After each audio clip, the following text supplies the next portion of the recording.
The Nerdosphere is brought to you in no small part by our patrons over at patreon.com/thenerdosphere. The following patrons are at the Nerdosphere producer level: David Salvaggio and Darren Prumer. Special thanks to them and all of our patrons for your support.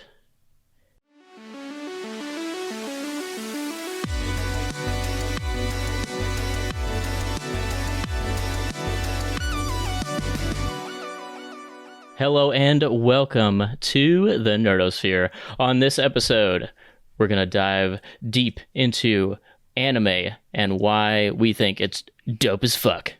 And we're going to try to convince our resident No Anime Please host, Tim, to try it. Bring it on. For those who don't know, the Nerdosphere is a podcast where we discuss anything you can nerd out about, from the big screen to the small screen and anything in between. Each week, we discuss a different topic, whether it be movies, shows, or even books and music. If you can nerd out about it, we'll talk about it.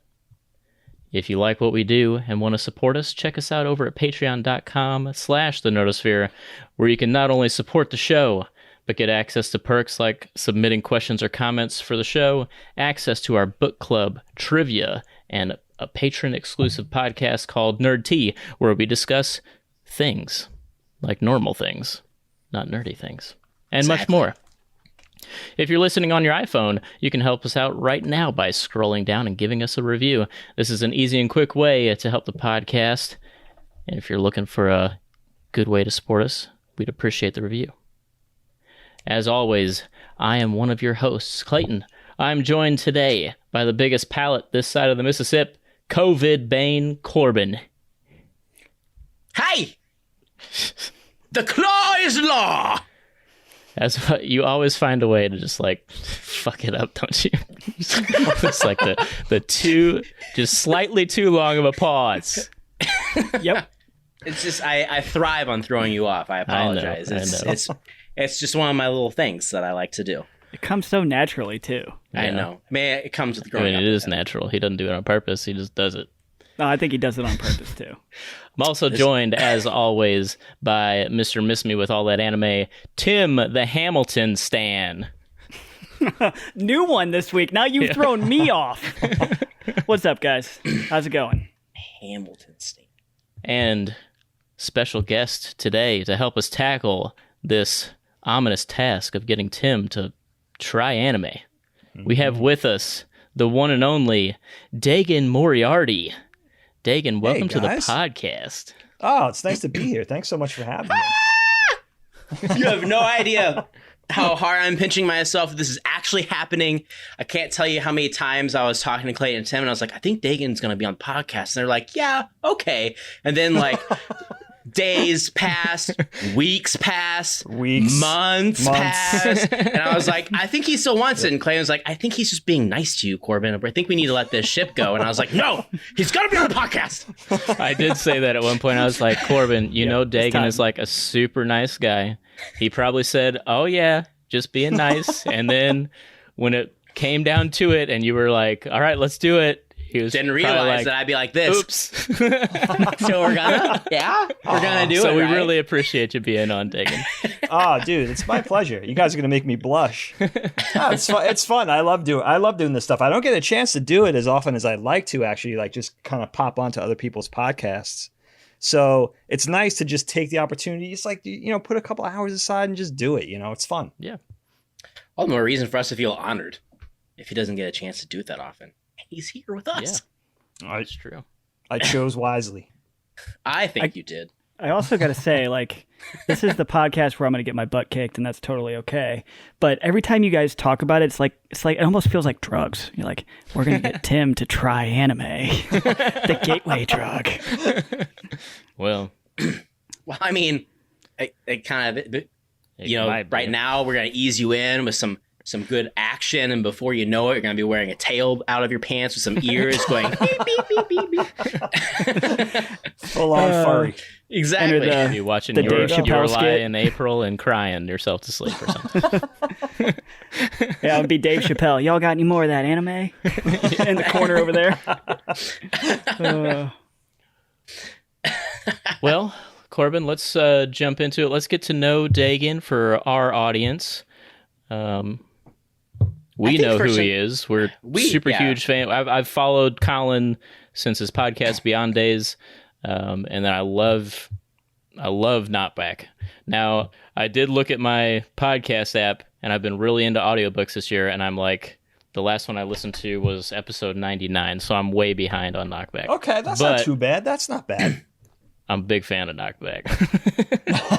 I especially love the ones that focus on like your guys' family and stuff growing up. I love those because it just reminds me of growing up myself. So I love listening. I love to those hearing stories. that. I love doing those topics, not only because they're just kind of more conversational and less factual, and there's a little less, there's quote unquote work involved in those. Right. Because there's so much less research you have to do. And sometimes you could spend a countless amount of hours on shows. Just a natural dialogue and just natural nostalgia, the stories that come out and all. So I like when people say they like, because I'm always nervous still to this day, 2.5 years in, I'm nervous about doing those topics as much as Colin and I enjoy them because, I just never know how those are going to resonate because you're dealing with such personal experiences. But it's so cool to hear when they speak to people because I think everybody has those common, especially nerds. Yeah. You're a young nerd. We grow up to be older nerds, and we all have those common ties and those common bonds with their experience. So that's cool. That's always cool to hear. Yeah, listening to your stories like about having Star Wars figures and stuff, it just makes me think of how our grandma would like come home from Walmart with like a new Transformer or a new Star Wars toy or something. We're like super excited or like the time that we found, and so like when we lived with our grandparents, they had like a big walk-in closet in the master bedroom, and we found buried deep in the closet, we had to be looking for it. We couldn't have happened upon it by accident, but deep in the closet, buried underneath shoes and stuff, was a giant Walmart bag filled with just Beast Wars action figures. So she had gone to Walmart and just like bought a ton of Beast Wars figures for variety's sake, and then she would just throughout every week would just slowly just kind of distribute it to us. So we were always under the guise that she was going to Walmart, and anytime she came back, she bought one, but she had like this backup stack where if she didn't see anything at Walmart that she didn't like, she could go up to the bedroom, take it out of the closet and put it in her Walmart bags and pretend like she was giving it to us. And I don't know if we ever told her that we knew that, but that's something that just like really kind of like stuck with me the rest of my life. Was I loved how we kind of found that, and it kind of became like our inside like joke and secret that like we knew it was there, but she didn't know that we knew. Did you ever rearrange the bag to put the action figure on top that you wanted most? So that was another thing is we didn't know. It's like a like kind of like a Russian roulette or like bingo situation where like we didn't know. Like, I really want that one, but when's that going to come? Is it going to come like today, or is it like a couple weeks ago or a couple weeks from now? That's cool. That's super sweet. I was a little worried when you started that conversation, just to be honest, when you're like, hey, we were digging in Grandma and Grandpa's closet. You won't believe what we found in the very back. That could have got dark. Of course you think about that. But just to put a bow on that, those kind of topics, Dagan, I can listen to every time. Now, I'll listen to basically anything you and Colin talk about, but I'll definitely always connect with those stories. Whereas like The Thing, when you guys talked about The Thing, I've never seen The Thing, but I still listen to it. I probably may never see The Thing. Well, actually, you guys talking about it made me kind of want to see it. But you've never seen The Thing? I definitely connect with.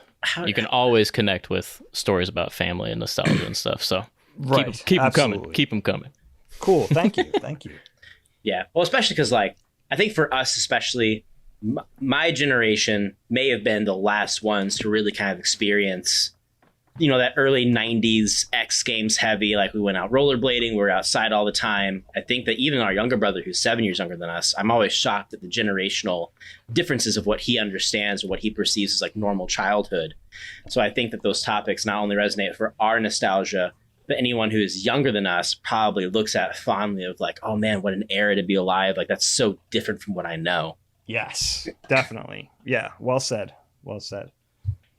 But so like Clayton said, not everyone knows who you are. We obviously do, because I was like blowing up your DMs all the time. And I was like, am I going too far? And I'm like, you know what? I'm going all in. So for those listening who don't really know who you are, Dagan, who are you? Who are you? So philosophically and professionally. I want the whole kit and caboodle, man. All right, I'll give it to you. I'll give it all to you. I'm a young man. Start with that. I'm an old man. I'm a young man in an old man's body. I'm a professional animator by trade. That's what I do for a buck. I've been doing that. I'm a character designer and animator. I've been doing that since, I guess I'm in my 22nd year now. I was just talking about this with Colin on the podcast. So I went to school for animation, and that's what I've been doing with my life for the past couple of decades. I live in the suburbs of Philadelphia, and I work for Sesame Street in New York. I commuted for many years into New York, but I've been working from home since, I guess, like the fall of last year, of 2019. So that's been really cool. We have 2 cool kids. I have a 9-year-old and a 13-year-old. So busy with the parenting stuff. And it was funny when you were talking about the furry thing and your Lion April thing and everything, because my daughter, who's 13 now, our oldest, was really into manga and anime when she was a little younger. And then she hit that preteen to now early teen stage. And now, like, everything, if you express even the most remote interest in anime or anything anime or manga, you're a furry. You know, she's in that conformist stage where it's just like she makes fun of her little brother who's like really getting into animation and cartoons and everything. So it's parenting definitely keeps me on my toes. You know, thinking my oldest was like kind of coming up in my, you know, the apple hadn't fallen too far from the tree, but now she's like totally lashing out against all of that stuff, which is hilarious. And besides that, we do the podcast. We do a podcast called Knockback that I do with my brother Colin. Which is like I call it a nostalgia nerd culture podcast. So we talk about anything nerdy and retro. Could be books or cartoon series or TV series, movies, childhood memories, toys, whatever the things we grew up with. Primarily in the 70s and 80s, but we branch out. You know, we've even gotten into talking about things in the aughts now, and then certainly in the 90s. And then I'm about to launch a brand new podcast under my brother's banner, under CLS, called Meddling Kids, which is going to be a completely animation and cartoon centric bi-weekly podcast. I'm going to do it twice a month, and we're just going to do that on any kind of animated related topic, so I could get a little more granular and a little more molecular with the things we could talk about, rather than, you know, things that are more I think with Knockback we're going to try to keep the stuff that's has a little more of a broad appeal. And then we're going to do stuff that's maybe a little more of a deep dive, maybe a little more obscure with the new podcast, and just kind of branch out that way. So that's awesome. Keeping busy. That'd be cool, because it also allow you to like have a little extra elbow room to flex your knowledge and all the things that you've absorbed and put into practice over the 22 years. That's really cool. Yeah, it should be fun. And Meddling Kids is that's a good name. Oh, thanks, dude. So when are you really gonna struggled with that? When are you gonna release, I guess, the logo for that? You know? You know what? I had the logo done. I was just telling my brother this. I had the logo done, and it was sort of fit in. You guys know, because you're listeners to your CLS centric people, but I kind of did the logo to tie in with the existing logos with Knockback, and Sacred Symbols and Side Quest and so on and so forth. But I think I'm going to branch out a little bit and do something that's a little different for it. Same idea, but a little bit more of a little bit of a departure in the graphical approach to it. Okay. So that should be released soon. I have to record episode 0, which is basically like a Q&A. So my wife and my kids are down at the beach right now, and I've been going back and forth to the Jersey Shore, and I was like, I don't know if I'm going to make it down there this weekend. I gotta get like episode 0 done, because people are like, it's getting crazy now. Like, I'm like, I have to get this thing out, you know? So kind of wrestling with that, you know? And of course, when you guys know how it is. As soon as things get busy at work, at the day job, is when you have to do the most stuff on the side job with the moonlighting bit. So it's like, of course, those two things dovetail, and it's never like a good time. And so, but hopefully we get it off the ground. And, you know, Colin's advice through this whole thing was like, dude, it doesn't even matter when you launch it, but once you launch it, that's it. Like, it's a runaway train. You have to get a show out bi-weekly. Yeah. Right. So that basically scared the hell out of me. And then I was just like, all right, let me make sure I'm really planted on the diving board before I jump off, because it's good advice. Once it's going, it's going. So. Yeah, if wife and kids did not make you realize that you had commitment issues, definitely a podcast will push you over the edge. Oh man, it's tough. It's tough. It could be tough because you gotta be so consistent. That's just kind of the grind. But how often do you guys record the show? We since Tim has come on, so we have dubbed Tim coming on as like our season 3. But if anything, it's what I cheekily call our soft reboot. Okay. But since Tim has come on and has helped be that other voice and the other driving force of like keeping us on task of like not just the business side, but also like what are we going to be doing? We are consistently recording every week. Okay. The only time that we've had hiccups is when life intervenes, and life will always find a way to intervene, but it's like things that can't be avoided. Like I got COVID for 2 weeks, and so like I was out, and we didn't really record a whole lot during that time. And just other stuff, if it just like, life just finds a way to creep in, and sometimes you can't avoid it.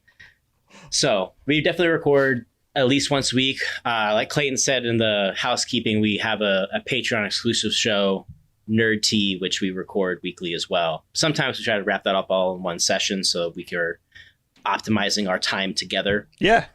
That doesn't always happen, but I would say definitely once a week for sure. Okay, that's cool.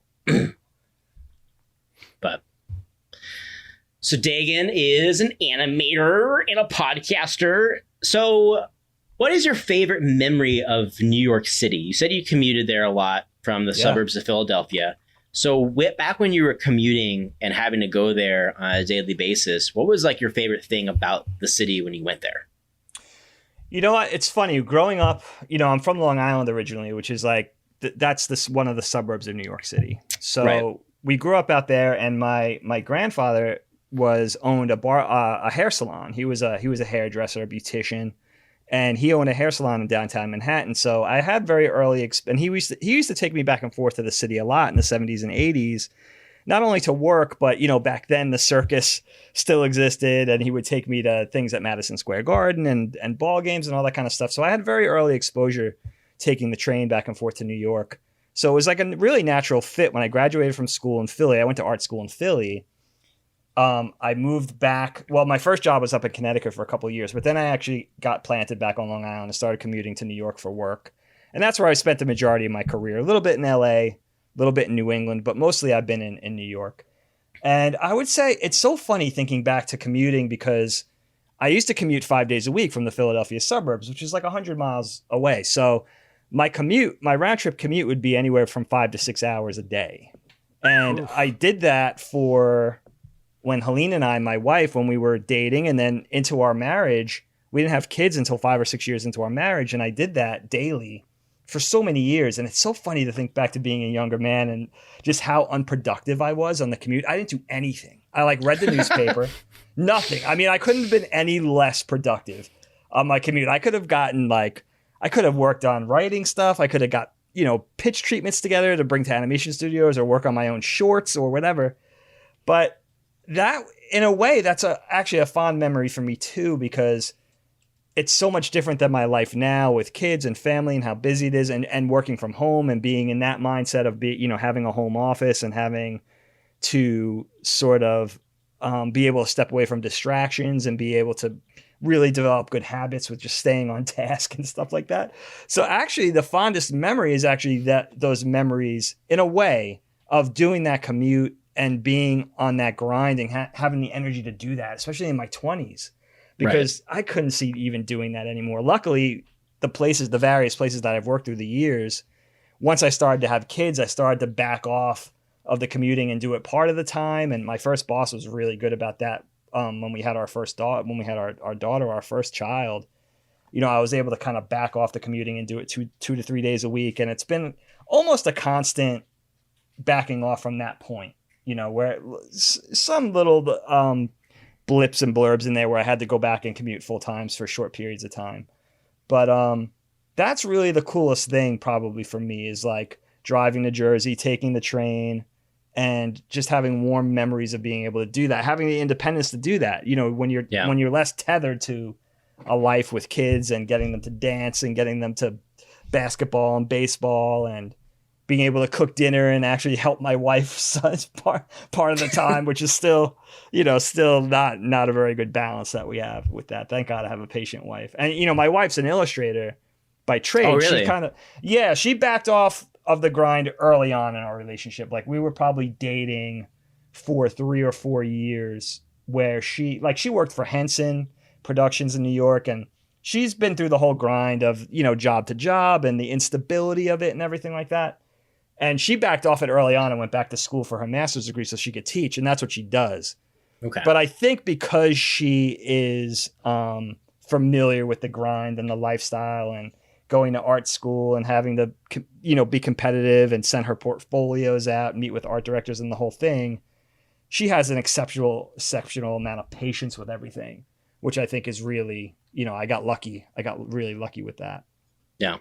So yeah, that was, I like thinking back on the times where I was younger and I had more energy to, sometimes it's like a whole different person that I was back then. It was like, how did I don't even know how I did that, And then you got to get to work, and then you got to perform, you got to animate your scenes, and then you got to jump back on the train. You're on it for 3 hours. You get home at like 10 o'clock at night.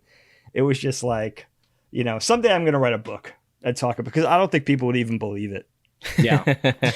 So I think that's a good segue. So like the other 2 questions I really had for you, one of them being, to be an animator obviously takes a profound amount of imagination, creative drive, and then the dedication to hone your craft, because it's not something that is a born talent. It's something you have to really work at and bring to fruition. What do you find most fulfilling about being an animator? I mean, we are going to be talking about anime today. This topic is very close to home with you. So what about it draws you in and really just kind of fills your bucket at the end of the day?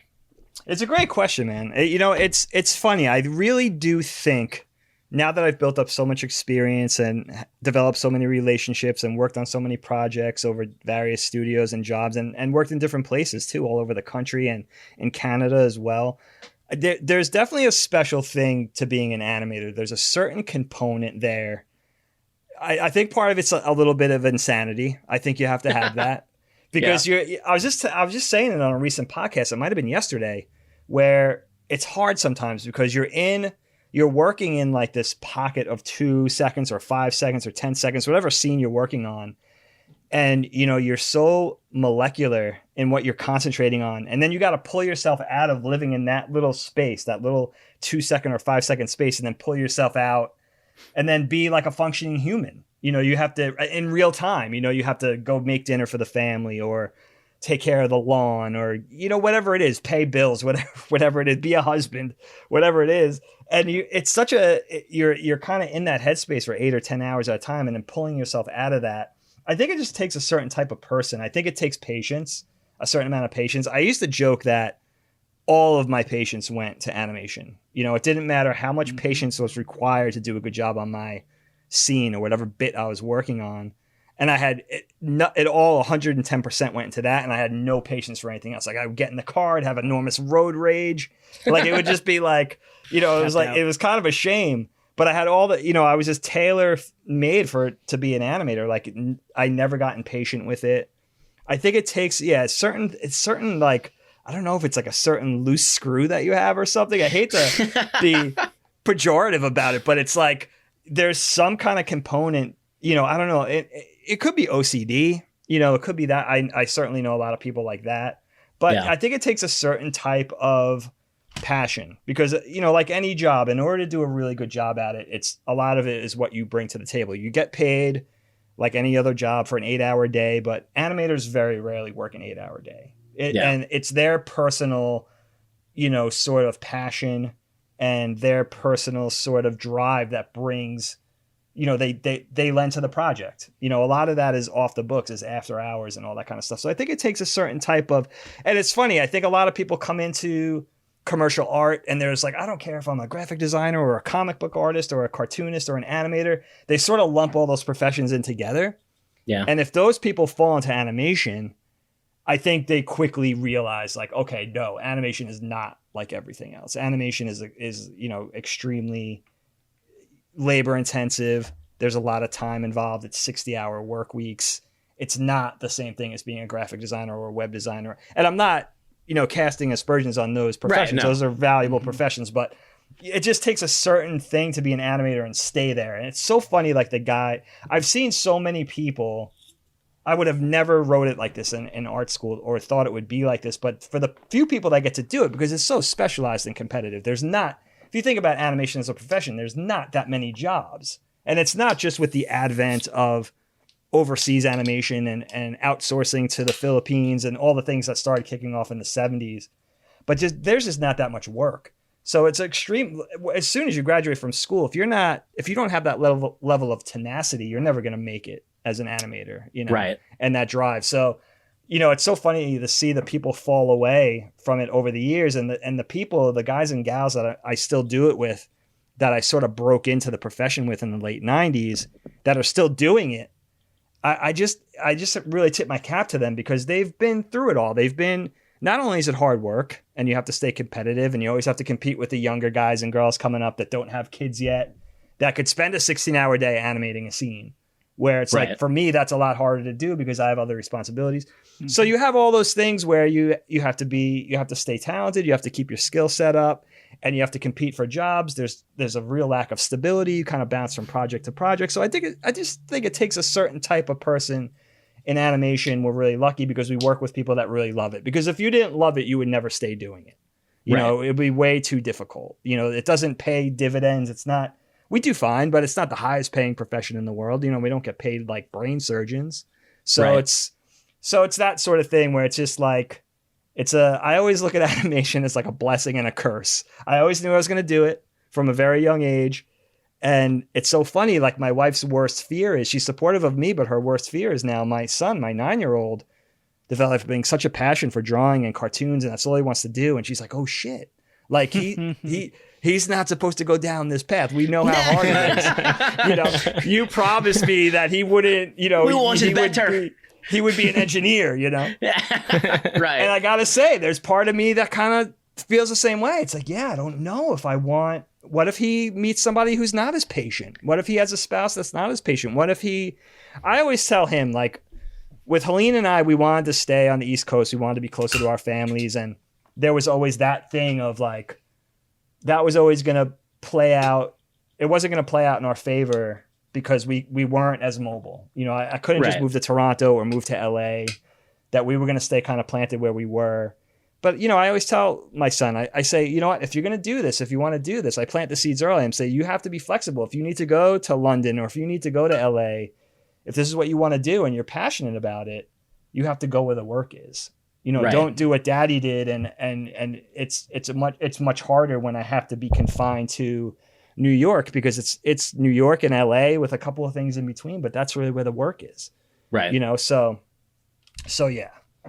Right on. So then the last thing I really want to ask you before we dive into my poop story, to just further help break the ice, and then allow Tim to just kind of defend himself before we just like get on full Defend. weeb, before we go on It's already starting. full weeb mode.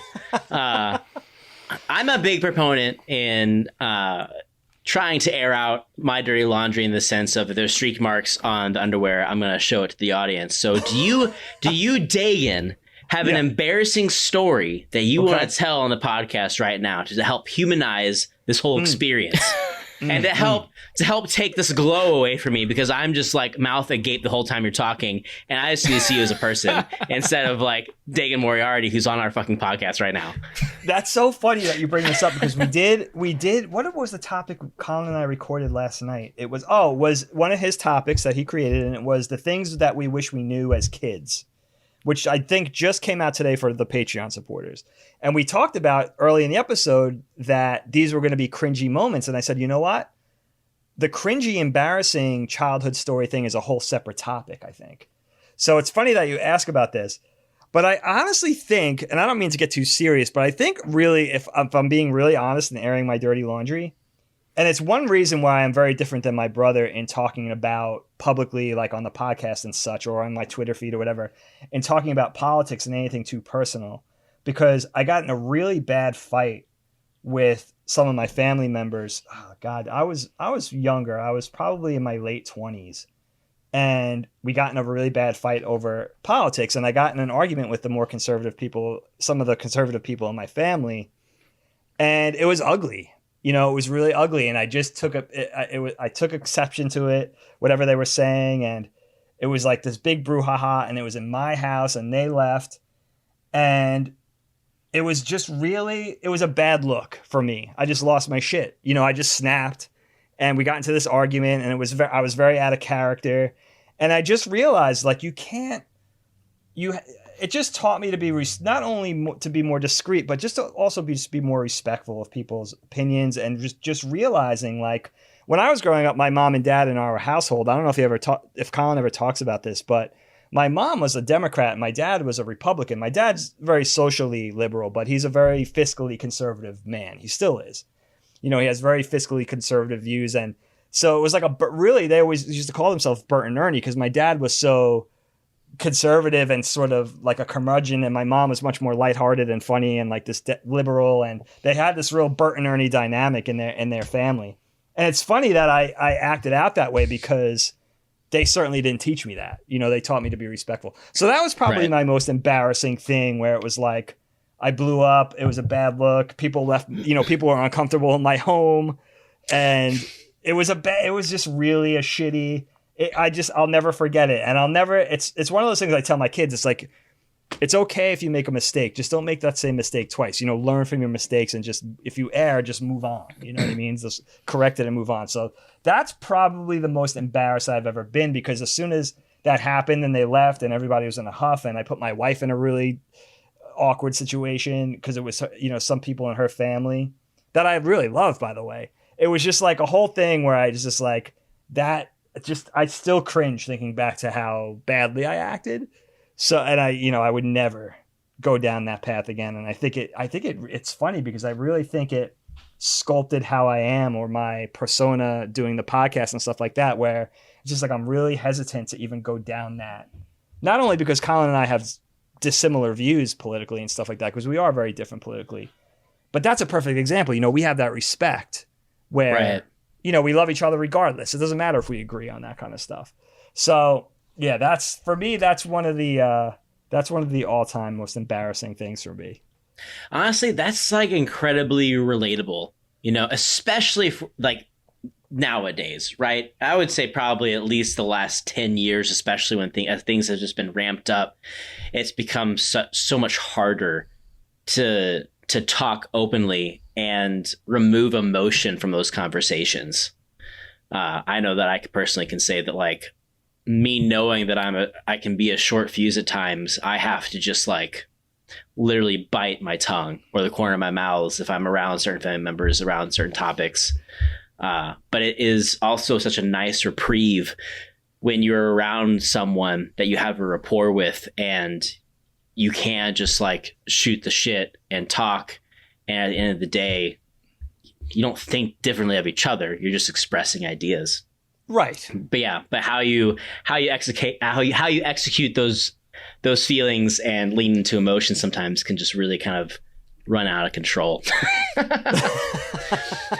And oh man, if I'm trying to make light of your very serious story, the fact that they were in your home, you have no escape.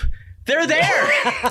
Like at least if I'm at my grandparents and I explode at my aunt and uncle for something that they said that I disagree with, I can walk outside or like go mope in like another bedroom or something until like we can leave, or if I'm old enough I can just take off. But if you do that and they're in your home, it's like, well, who's ready for pie? Yeah, exactly. Right. So Corbin, before you jump into your story here, I've got 3 quick questions for Colin. Colin, Dagan. Sorry. Good God. Dagan, Sorry, Dagan. We were just saying Colin's name. It just rolled right through. All right, so Dagan, do you have a piece of work that you look back on and say, that's the favorite thing I've ever drawn, or I had the most fun working on this project? That's a good question. That's really hard for me. I'm very self-critical. I'm much more driven than I am talented. I've always said that. Like, in order to be as good as somebody else, sometimes I have to work a little harder, and it just comes out of passion. But you know what? There's a couple of projects that I worked on television series that I worked on that we were able to just, for some reason, we were able to just do a really good job, and just really, I was really at a point in my life where I was able to really put myself in it and really just grind and make something that I was really happy with. And there was a really brief period, God, I guess in the mid-aughts, where Cartoon Network was starting to develop like a fledgling preschool block of programming in order to compete with Nick Jr. It wasn't successful, and it was really short-lived. But I was able to be on the ground floor of some of that content, and we did a cartoon series that didn't last very long called the Mr. Men Show. I don't know if you guys remember, it was based on those Little Men and Little Mrs. books, those little white books that you would see with the little circular, like very simple graphical characters, right? And we had a really talented director, what the hell was his name? Daryl Von Sitters, who was actually the guy who directed Space Jam. And we had a really great director who had a really great vision, and I remember it was a really low paying job. It was one of the first jobs I did that I actually got paid by the finished second of animation, and it wasn't a high rate. But I was just at that time in my life, that wheelhouse in my life, where I was like, we didn't have kids yet. I think it was the summertime. My wife was down the shore with her family at their vacation house, and I was able to just say, like, all right, I'm just going to put everything I can into this and see how good I can make it.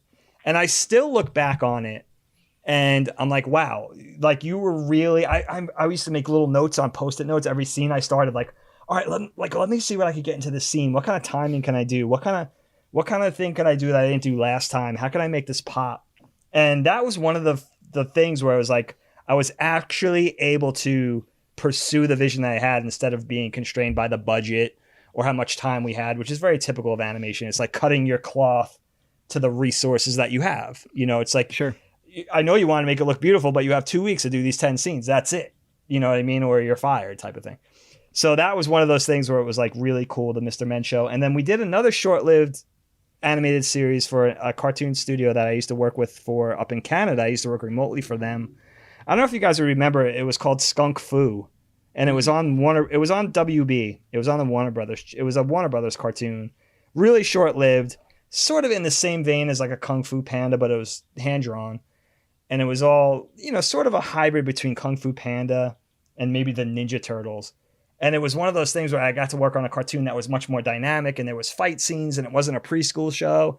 And again, it was like we had this director who really had a coherent vision for what he wanted to see done, and a great group of animators. And we were able to really pool our resources and do something really strong. It wasn't big, it wasn't successful, but the work was good. So those are the two things, Skunk Fu and Mr. Men, where I think back to those two projects, and I never had it quite that good again than those two shows, just because we were able to really spread our wings and do awesome work. So I have to say, I'll have to let this go for the sake of the podcast, but I was a little offended that when Tim asked that question and you didn't answer the obvious answer, which was the animated shorts you're collabing with the Nerdosphere to help launch Corbin's voice acting career. But again, I'll have to let that go because I really thought that would have been your best memory, but clearly it doesn't live up to Skunk Fu. So we'll just have to keep moseying on. Corbin. Good Lord. All right. So here at the Nerdosphere, kind of one of the first things that got us talking were a couple of debates. So I need you to weigh in on a couple of debates here, and it's going to either make or break my perception of you, just so you know. Oh, God. No pressure. No pressure. No pressure. No pressure. Which is better, Tangled or Frozen? Oh, you know what? It's so funny. I listened to a couple of your podcasts over the last few days, and I heard you guys have this discussion. I'm a known Tangled dude. Like, Tangled is my jam. Like, not only is Tangled better than Frozen for me, but it's one of my favorite animated features of all time. Really? Oh, yeah. Love that movie. Oh, my God! You're a Frozen guy? I'm a Frozen guy. All right, Well, let me ask you a didn't listen question, very long. Tim. But I will tell you that both of them I think are like average. I just think Frozen's better than Tangled. Like, I'd put Moana. Average? I'd put Moana way towards the top. I think I'd put Frozen 2 right below Moana, and then you've got a jumble where I could argue them all almost equally. Man, Well, Tangled is one of now, my are you favorites. a music guy, Tim? Music is your... I'm a music guy. Okay, so I could see that because from in a performance level or pound for pound, if you take everything, every component of Frozen from A to Z, I could see people feeling that it's stronger. It's more dramatic. You got the production values, the music, the score certainly is tremendous. Tangled is just severely underrated. It obviously came first. There's just something really special about Tangled to me that first of all, it's very charming. I find everything about it charming, including Rapunzel herself. I think she's a very charming character. But also, the fact that it kind of got slept on a little bit, I think adds a little bit of appeal. But also, it's just the comedic timing in that movie is really, really strong. It's really well done. And for an early CG feature and not being Pixar, being, the level of quality being Disney and not Pixar, that was, although it was the same creative leadership back then for both things where, the same pocket of people were shepherding both sides of things. But yeah, I love Tangled, man. It came out right when my daughter was born it was her shit. It was like her jam. She loved Frozen too, but yeah, Tangled, no question. I think that's maybe why I like Frozen more is because that was the first movie that my oldest daughter just devoured. It was Frozen everything. And so I think there is some of that nostalgia that feels in there where you're like, oh, I can remember how excited she got and that made me excited. But it's also a better movie, so there's that. Disagree. But I would have to say for me with Tangled, I think it was the first big movie that Zachary Levi was a leading man. And, he just came off of being, the lead actor in the show Chuck, which is charming, quirky, not great, but it's definitely worth your time. Yeah. And I would dare say that movies like Tangled are, when you track an actor's progress into certain roles, I think that Tangled is probably a seminal role for him scoring the role of Shazam, which I'm so happy that he was able to get because he was so perfect for that role. But the chemistry that he brought for Flynn Rider was one of the things that I found most engrossing about the film. Yeah, it's a good point. Very appealing character, very and memorable, and it's not. That's an interesting film too because I don't want to say diluted, but the villain, there's some grays in there. There's no real hero. The villain is sort of sympathetic. I think there's a lot of dimension to that, and that it's even her little sidekick character, that Pascal character, the little chameleon thing. It's it's interesting to think that's not as strong. Pascal is not as strong a character as Olaf, let's say. Right. Olaf steals the show, but for some reason, just pound for pound, I just think it's a more appealing movie. So I know I said I had 3 questions. I'm sneaking a 4th in while we're talking about Frozen and Tangled, but I'll make it quick. Okay. So I'd love an animator's perspective. I think there's probably a lot of our listeners that are like me who maybe have only watched a little bit of anime or have decided it's not their cup of tea, and they're going to be deciding tonight, am I diving into a show? What's the show I give a second chance to? But I do think most of our audience and most of the world has watched the bulk of Disney movies out there. So as an animator, is there a Disney movie that you look at and say, that's it? That is the crown jewel. That's the one that all animators look to and say, yep, that's it right there. That's a really great question. It's a hard question. I mean, you're talking from any era is okay? Yes. Is acceptable? Okay. You know what? I mean, I have my favorites. I think Disney in the old days, if you talk about the 9 old men and Walt still being alive and very integral in producing the features and everything, I think they really hit their stride and the epitome of what, the epitome of their powers and what they could accomplish with Peter Pan. I think Peter Pan in the early to mid 50s was that was wow, in terms of character animation and just making a really great, entertaining movie with great characters. And of course, it was based on the book, the classic book and everything. I would say Peter Pan and a little later on 101 Dalmatians in terms of artfulness and inventiveness and just sheer talent. I think that's really on display in those 2 films. And slightly different eras, slightly different for slightly different reasons. Of the modern age, I would say that it's probably the typical answer that a lot of animators would give you, that it was probably around Lion King that they really, they started to, as Disney feature animation started to be brought back into the fold and, reach a pinnacle of, I guess, importance again.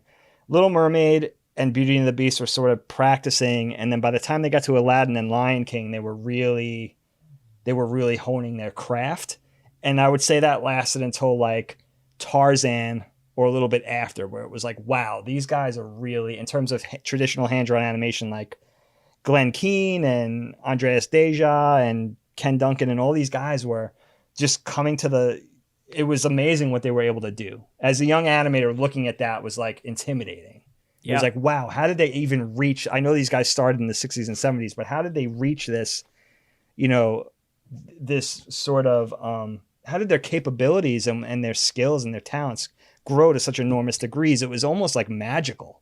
It was almost like there was some sort of like selling souls to the devil there or something as an animator. It's like, what? Like, how is that even possible if they're drawing this stuff? So that would be my long-winded answer. Hopefully that was... No, that's great. That's fantastic. Real quick, does it disappoint or upset you at all that Disney has moved into the CGI realm for their animated movies? Like, is there any part of you as an animator that wishes they would have continued to develop even better hand-drawn animated feature films? You know what? It's so weird. Like, it's such a weird conversation to have, like, that we're still talking about this. It's a natural conversation. It's natural for people to be inquisitive about it because it really doesn't make sense. I remember when the advent of CG was really taking hold, probably in the early 2000s, where it was like me and my friends would sit around at night and drink beers, young animators just breaking into the business and be like, shit, we're fucked. Like, we're the last generation of hand-drawn, traditionally trained animators coming into the business. We got a few years of paid work in, and now it's all going to shift over to CG. Like, we really thought that. There was like one of my friends out of like a dozen where we're like, you guys are fucking crazy. That's never going to happen. Like, there's always going to be room for both. On one hand, I think like what they're doing, what they've done, especially places like Pixar, but also other places like Sony now and Illumination and all these guys that are doing and gals that are doing amazing work, not just in feature, but in like CG commercials, commercial work and everything. What they're doing in terms of style and inventiveness and inventing the software and inventing the tools and doing this beautiful work, it's amazing. Like, they're taking everything from hand-drawn animation and just kind of folding it in and incorporating it with the CG, which is so cool to see. But at the same time, it's interesting to see that there's no real, outside of the European independents and the people that have given us feature films over the last 10 or 15 years that continue to do that, in a larger form, especially in the West, like, it's not embraced.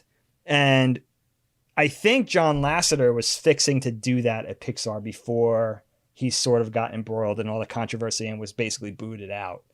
And I think it's interesting because I think around this time we would have started to see the first whispers of Pixar doing traditional hand-drawn stuff. I think that was in the works there. If you think of Andrew Stanton and Brad Bird and John Lasseter and Pete Docter and all those guys that were in for that and certainly could train a new generation the way they were trained in that regard, I think John Lasseter is going to the whole thing with John Lasseter is going to set that back a little bit because you need that. It's such a divisive thing. You need that strong leader to sort of advocate in that direction. And now with the younger guys like Stanton and Jennifer Lee and Pete Docter taking over there, I think it's going to take a little longer. But I think my common sense and my gut tells me that there's going to be a return to it. There has to be. And I think it would be interesting just in terms of nostalgia. I think people would eat it up. It's almost like drive-in movie theaters, right? It's like they've been gone to such a large degree for such a long period of time now that there's just a natural tendency to feel nostalgic and want to kind of harken back to those days. And I think now the positive of waiting so long to embrace traditional animation again to a large degree is that people are now ready to say, like, it's just like a return to an era, a bygone era, and just being like, all right, now it's time. I think we're ready for that. I would like my kids or my grandkids to appreciate the things that I grew up with. So I think there is going to be a return to it. I hope that it doesn't take too long because what's going to happen is all the people that could usher in a new age of training the people to do this are retiring.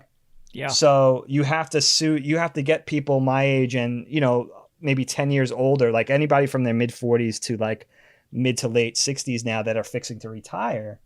You have to get those guys now and gals in place to train the next generation so we could have both things. Because there's room. That's my big argument. There's room for both. And not to say anything of stop motion and all the other things that you could do that are more tactile, but there's certainly room for traditional animation. There's certainly enough people out there that know how to do it. We have to take our cues from the East with that, with Japan. You know, they've been a really great model of incorporating technology into the art form the right way, I think. Where it's like they don't just throw one to the side and say like, all right, the computer's here now, we don't have to do this anymore. We don't have to draw anymore. You know, that's not what people want to see. Look at the popularity of anime and just build off that.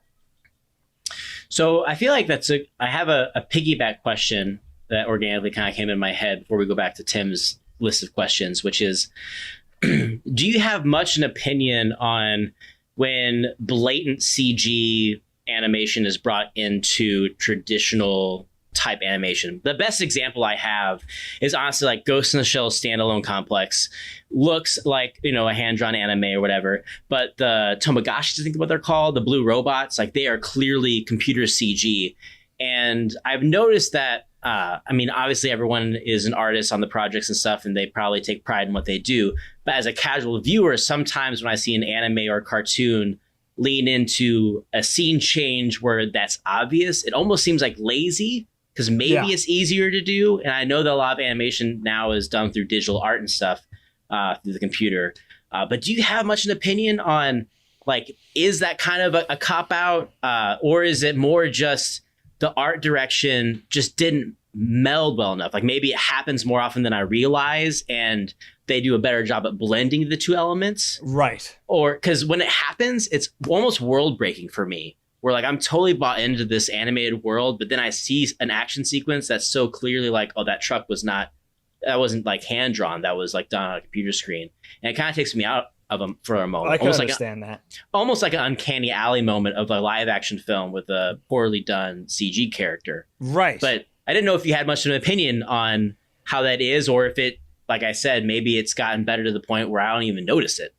Yeah, I mean, there should be, for me, and I think a lot of animators, or, you know, even I would say like motion graphics people and stuff, there should be an effort to make things as seamless as possible. It is interesting to see, naturally, as you incorporate traditional elements in animation with CG elements, there's going to be those growing pains as the technology gets better and evolves and people develop better tools.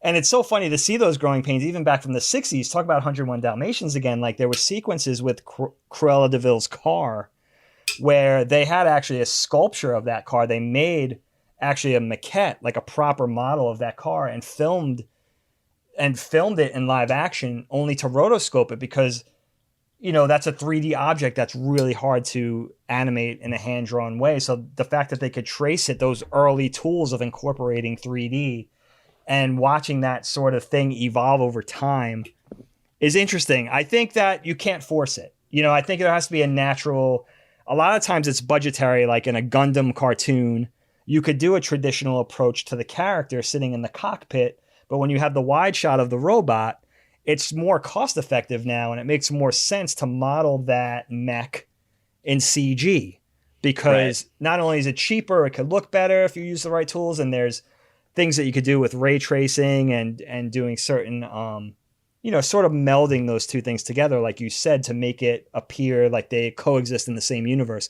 So I think there just needs to be a thoughtful approach and not just making something CG to make it CG and to make it a buzzword or help promote something. It's like, if it doesn't need CG, why do it? You know, if you could be hurting the project. If you're taking people out of the story, or if you're making people question how good it looks and stuff like that, you have to sort of incorporate it strategically and not force it and not do more, take baby steps, and make it work for the project. I think that it's inevitable that the two things are going to coexist, especially when you look at anime and giant robot anime and mech and all that kind of stuff. And it's interesting to see it progress and evolve and get better, but you have to sort of not force the technology. If it's not there yet, then you shouldn't force it. You should just kind of go with the flow and let the tools develop naturally over time. And that's something that Pixar has been so good at. It's like not only developing the tools, but developing that mindset of like, we're going to do something with the tools that we have and make it work. And we'll develop this engine to do better fur if we're doing a thing about monsters. But if we're not doing a thing about monsters, then, you know, it's a means to an end. You know, we're doing something about monsters, so we need to make the fur look cool and convincing. So now, okay, we need to develop a fur thing, a tool for fur. Or we're doing something else now where we have to make outer space look cool, or whatever it is. Like, you have to just, you know, it's just like with any other art direction. You have to strategically employ the right tactic for the right project and not just try to fit the square peg into the round hole. Good answer. Yeah, for me, the most recent example I can think of for something like that is in the new Dragon Ball Super Broly movie. The animation in that movie is fantastic, but there is a point later on in the fight, at the very, like the climax fight at the very end, where all the characters are now suddenly 3D models, and it's just like, that's odd. To me, it's like, you did that for budget, in my opinion, and I notice it, and now I'm not enjoying it as much. So, well, and like I also think that right there's almost like I don't know if cathartic is the right word, but there is a cathartic nature when you're watching a show that has such great detail. Like, I'm glad that you brought up the Gundam, because I think that Gundam Unicorn, I think is what it's called. It's a great example of how they use the CG. But when I go back and watch like Gundam Wing or G Gundam or the just original Gundam, and they just, the way that the shading is, it kind of reminds me of, obviously like in the G1 Transformers era, there obviously were like lazy frames and stuff, but just like any time you got up and close with the robots and you had like the black shading just like, you know, streaking across the metal and stuff, and it almost became a part of the motion and the action of the scene. There's just something like palpable about that style of animation, and I almost feel cheated as a viewer when that's not there. And I guess that's where I'm coming from whenever I see the CG stuff. That's a great point. I mean, that's the thing too. If you think about just giant robots as an example, like they did it hand drawn for so many years. I mean, that was the whole genesis of that. I mean, look at things like even in the early 80s, you have giant robot stuff like Dangai or Evangelion or the earlier Gundam stuff or Macross. You know, they did all these really technical, I don't know what the difference is. They did like all those technical drawings and made the robots move really cool. And it was very labor intensive, but they had the skills to do and the budgets to do that. And it's like, what changed? Is it just from a management perspective of like, now we could do this a lot cheaper and we could be more profitable, and we're making things for Netflix instead of an OAV, which was a model that wasn't profitable for Japanese animation studios, although it was an awesome time for anime. So yeah, that's a great point. It's like they did do it once, and it would be really cool to see a return to that again, just for like the nostalgic power that could have on, right. You know, like do something like they did Zero Rhymer in like the late 80s, where it's like, wow, like that's a hand-drawn robot thing, like the stuff I grew up with in the 80s, and like, or even Voltron, right? Or like you said, right. Transformers, like they were like a little less complex than today's giant robot stuff with all these teched out Gundam things and everything. But the point is there was the draftsman to do that, and there still is, but you have to have the willingness to spend the money to make something.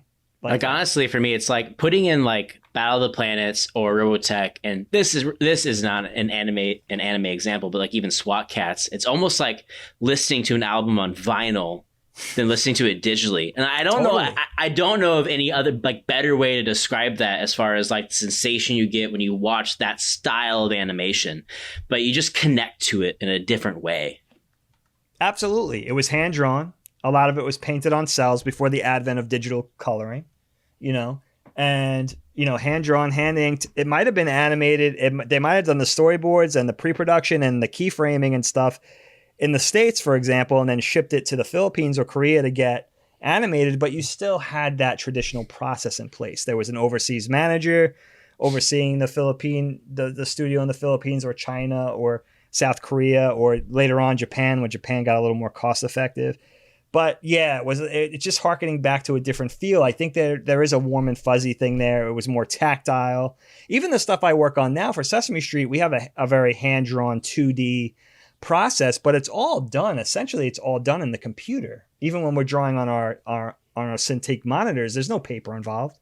There's no pen and pencil. And I think, that's missing. That sort of look and feel and that the sense of that handmade thing is gone now. Yeah. It's too clean almost now. Yeah. It's too clean. It's too polished. I will say one thing that I've noticed in anime culture that Clayton and I have kind of talked about recently, and I personally have talked about it with some of my group of friends, is I would say probably like 10 years ago, maybe in the era of like when Bleach was coming out and like Naruto and stuff, you really kind of started to see kind of like an ebb and flow of like, there's always seemed to be like a really good detailed animated team that would be working on those long form animes, and they would either be pulled off to work on another one, because I know that there was alternating teams between Naruto and Bleach, or if there was a movie coming out, they'd be pulled off to work on that, and then you'd have like this other team come in, and it kind of like, for lack of a better term, it just seemed like lazy animation. And it just kind of like, that also was almost like world breaking in the sense where like you get attached to not just the story, but how the series looks. Then you'd have like these moments where like an entire season or story arc was like this other animated team before they would come back. But it seems like anime culture now has kind of reversed itself a little bit, where they're caring more so about quality rather than quantity. And my best example is like My Hero Academia is definitely a show where they're taking their time with the episodes that are coming out. The manga is like light years ahead of the show at this point. But they don't care so much about pumping out as much as possible. They care about representing the source material that the fans love so much. I guess the other example is also Attack on Titan is a show where they were like, all right, well, we're going to stop until there's enough material. You know, the sad story with the original run of Fullmetal Alchemist was that they caught up to the manga, and then like they didn't take the Attack on Titan approach where they stepped away. They were like, well, we'll just make up our own ending because like this train left the station and we can't stop it now. And then that led to, Brotherhood coming about later. But I feel like I've definitely seen kind of like a renaissance in anime culture where they seem to care more about just kind of taking their time with what's being put out rather than it being a factory. Well, and I don't know. Yeah. Demon Slayer Kimetsu no Yaiba is the most beautiful anime, I think, ever. It's gorgeous. And Dagan, beautiful. Have you seen more any so of than that? Fate's Day? I have. It's gorgeous. So they're definitely, that I think is like the proof in the pudding for what you just said, is I think that they are kind of going back to let's take our time and make anime just look fantastic. We'll take our time with it. It's gorgeous. Yeah, it really is beautiful. That's one that some of our listeners turned me on to because I don't get a chance to keep up with the modern stuff like I should, outside of the cheaty ways to do it, like with Netflix and Amazon and stuff. Yeah. Where it's like my exposure to the new stuff is not really where it should be, essentially, especially somebody who has such fandom as I do. But that was one of the ones that was turned on to me, and enough people said it where I was like, all right, I have to check this out. And yeah, it's really beautiful. And it makes sense now with the level of anime fandom to sort of go back, pump the brakes a little bit, and just say, like, we could produce, we could go back to a quality over quantity model. The fan base is there. They'll wait for the good stuff, where it's like, I've gone through, and, it's so hard to find time, especially when you get older, to sort of, I started Sword Art Online because so many people were into it. And I enjoyed it, but it was becoming such a time commitment for me. I got like 20 or 23 episodes in or something, and I was like, I can't, because of my commitment to Knockback and having to watch the things I have to watch for that and play the games and all that kind of stuff and keep up with series and all that, I just couldn't do it. And just knowing that, we weren't going to do Sword Art Online. I'm not going to get Colin to watch something like that. So, which is, again, that's where the new podcast comes in. So now I could have those discussions with people outside of what Colin and I talk about. But yeah, I think it's nice to see the anime industry. It's also good for the animators because, you don't, that whole sweatshop model is just, it doesn't work, And like you guys were saying too, like the whole fluctuating from A team to B team in a studio, it's the logistical way to do things from a business perspective. Not everybody could be on the A team. They can't pay everybody A team salaries. So you have a pocket of a dozen lead animators that make the better money. And then you have the junior guys that start up, the more fledgling players that come up and have to work on the smaller projects. They're under the wing of the lead guys and gals, but they're lower paid. And it's funny because it really resonates. It's even to the untrained eye, or maybe I shouldn't say the untrained eye, but to somebody who's not an animator, a professional animator, just regular fans see it. You know, you could see the difference in the quality. I see it with things that I really love, like Attack on Titan. Sometimes I think they do a great job on that show, but you could even see it in that where, you know, you could see the B team is doing the scene, you know, the less important, less set piecey, less action-packed scenes, like, and then the A team does all the Levi stuff, Right? You know, where it's like makes sense. You know, that's a smart approach, and we might see a shift back to something like, you know, Demon Slayer, or I'm trying to think of another one. One Punch Man was certainly done in this regard, I think, where it's like, you know, everything could be showcased. You know, the show could just look good through and through from A to Z, and so I'll return to that, like Cowboy Bebop or Evangelion, where it's like a high quality production from start to finish. And I think we will. I think we'll see more of that stuff now. I think so too. Me too. God, I love this discussion. So you having fun?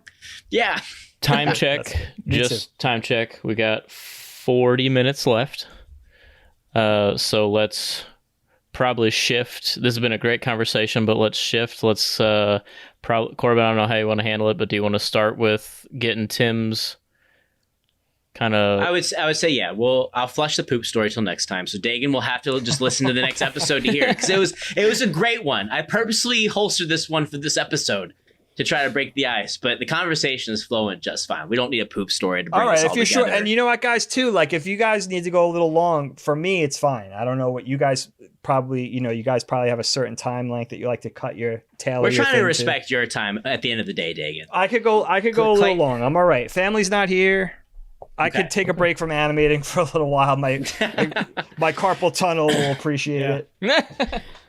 So whatever you guys want to do. So let's. Poop story isn't long, but we can shift to Tim defending himself, where we dive into it. Clayton, I'll defer to you, Clayton. I was gonna say let's.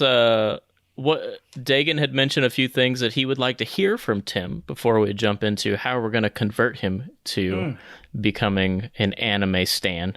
So that maybe, since you guys need to get to know each other a little bit, maybe Dagan ask him a few things that you maybe think are important to this situation.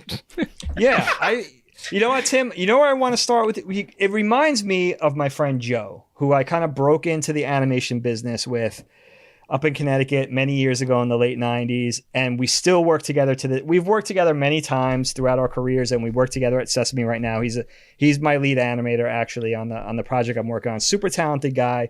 But I always think of him when I think of anime, because he's always been very resistant to anime. He doesn't like it. I've tried to make him watch what I consider the highest quality things, you know, everything from Akira to Ninja Scroll to the Evangelion rebuild movies to the Ghibli movies, and he's just Attack on Titan, and he's just so resistant to it. And he's just really kind of ensconced in the whole, he's a Disney guy. You know, that's what he grew up loving. He grew up loving Disney feature. So now I know you're a nerd in many respects, Tim. So what is your thing? What do you, in the Nerdosphere, what do you love the best? The comic books, science fiction, Star Wars. What's your thing? Before we get any further on that. So I feel like my foundation came in a non-conventional nerd arena, and that was horror movies. Old 80s, 70s horror movies, even back to like the original Wolfman, Frankenstein, the black and whites, right? So that's kind of what ignited my love for cinema and art in general.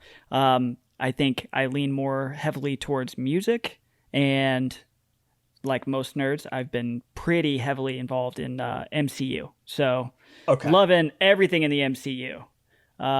Star Wars, I like Star Wars, but I wouldn't say it's like critical to my fandom or something that I cling to like others. Okay. So big Harry MCU, Potter guy. Don't Harry forget Potter, Harry Potter. Huge Harry Potter, right? And that's because of the kids. Okay. That would probably be the one. That would be the one anime I think I actually would sign up for when I was a kid. Harry Potter anime. I legitimately think that when you reread Harry Potter, the way that she describes scenes, the way that even action is described, for me, it perfectly lends itself to the quirkiness of anime. I think the big missed opportunity with Harry Potter is not just rebooting it as like maybe an HBO live action show, but I think having a verbatim adaptation of the book as an anime where word for word it's just totally playing out would be the most visceral, cathartic experience of my nerd life. If I could ever see that, if I could ever see that happen, that is like my one true wish. That's an awesome idea. I mean, I think that's a gimme. I never even thought of that before. Yeah, it's very. You might want to do something with that. Get Rowling on the horn. Well, I know she. I don't know. Maybe not right now. Maybe in a couple months if she doesn't tweet anymore. Months, or if I can find someone else attached to the IP that maybe has a little bit of creative leeway.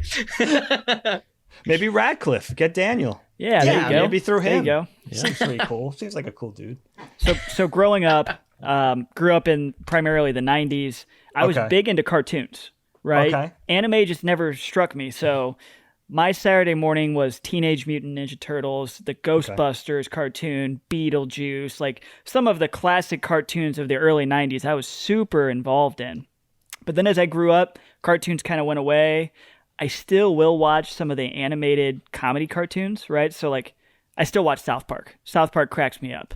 But your traditional anime or anything that's action-based hasn't really done it for me since I grew up. Okay. All right. That's interesting. See, why I'm asking you this, just to sort of get into your likes and dislikes, is because I think, like with my friend Joe, I know high quality animation speaks to him, so I would try to show him the best animated stuff. It was like, all right, if you don't like Akira, I'd start with Akira, and if you don't like that, then you're not going to like anything, because it's probably one of the most brilliantly animated things that has ever been done. So with you, I'm thinking like an easy way to go through, that door of anime and sort of enter into the kingdom of anime is just go through genre. Like I'm hearing not a big sci-fi guy, so maybe not the giant robot thing, but maybe through a fantasy thing, maybe through a horror thing.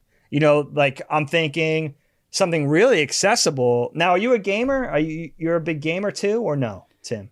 It's something that's come back up over the past few years. I was a big gamer through high school and college, and then kids happened and that went away. But I'm at a point now where I've actually started diving into games again. Okay. And you still like horror? Are you still a horror guy? I still love horror, right? So the one that I keep looking at on Netflix, it's like, man, the Castlevania series is there, and everybody says it's great. I don't know why I haven't had the urge to go watch it yet. That was one of the things I was going to bring up. It's super accessible. It's on Netflix. It is a Netflix property, so it's not going anywhere. And it's very well done. If you know, I think the cool thing about Castlevania is it's very well executed. It's artfully done. It's also very faithful to the franchise, so it works in that regard too. And it is horrific. It's gory. I mean, it's pretty. They made a big point to make it, as over the top horrific and gory as I think they could get away with on Netflix. The other thing I know you hear about, your podcast partners talking about, I'm sure, and just anime buffs in general, is Attack on Titan. I mean, it doesn't get much more horrific than Attack on Titan. It's if you take what Isayama basically did, and I think it's why Attack on Titan is so special, even in the whole pantheon of anime, it's one of the strongest things for me, is it took the zombie apocalypse thing and just amplified it like times 10. If you think of like, okay, here's a bunch of zombies, but they're 60 meters tall and they have autonomy and free thought. They could think and run and plot and hide. And these young people have to fight them. I mean, it doesn't get any scarier than that. It's like making zombies and making them as absolutely terrifying as humanly possible, really, essentially, is what I think it works. Now, I know he has an analogy in there for growing up and inheriting the sins of our parents and all that artsy-fartsy stuff, but on the face of it, it's just like a bitching zombie apocalypse thing. You want to talk about a solid pilot, you know what I mean? Like, in traditional television, pilot is like the episode you ignore.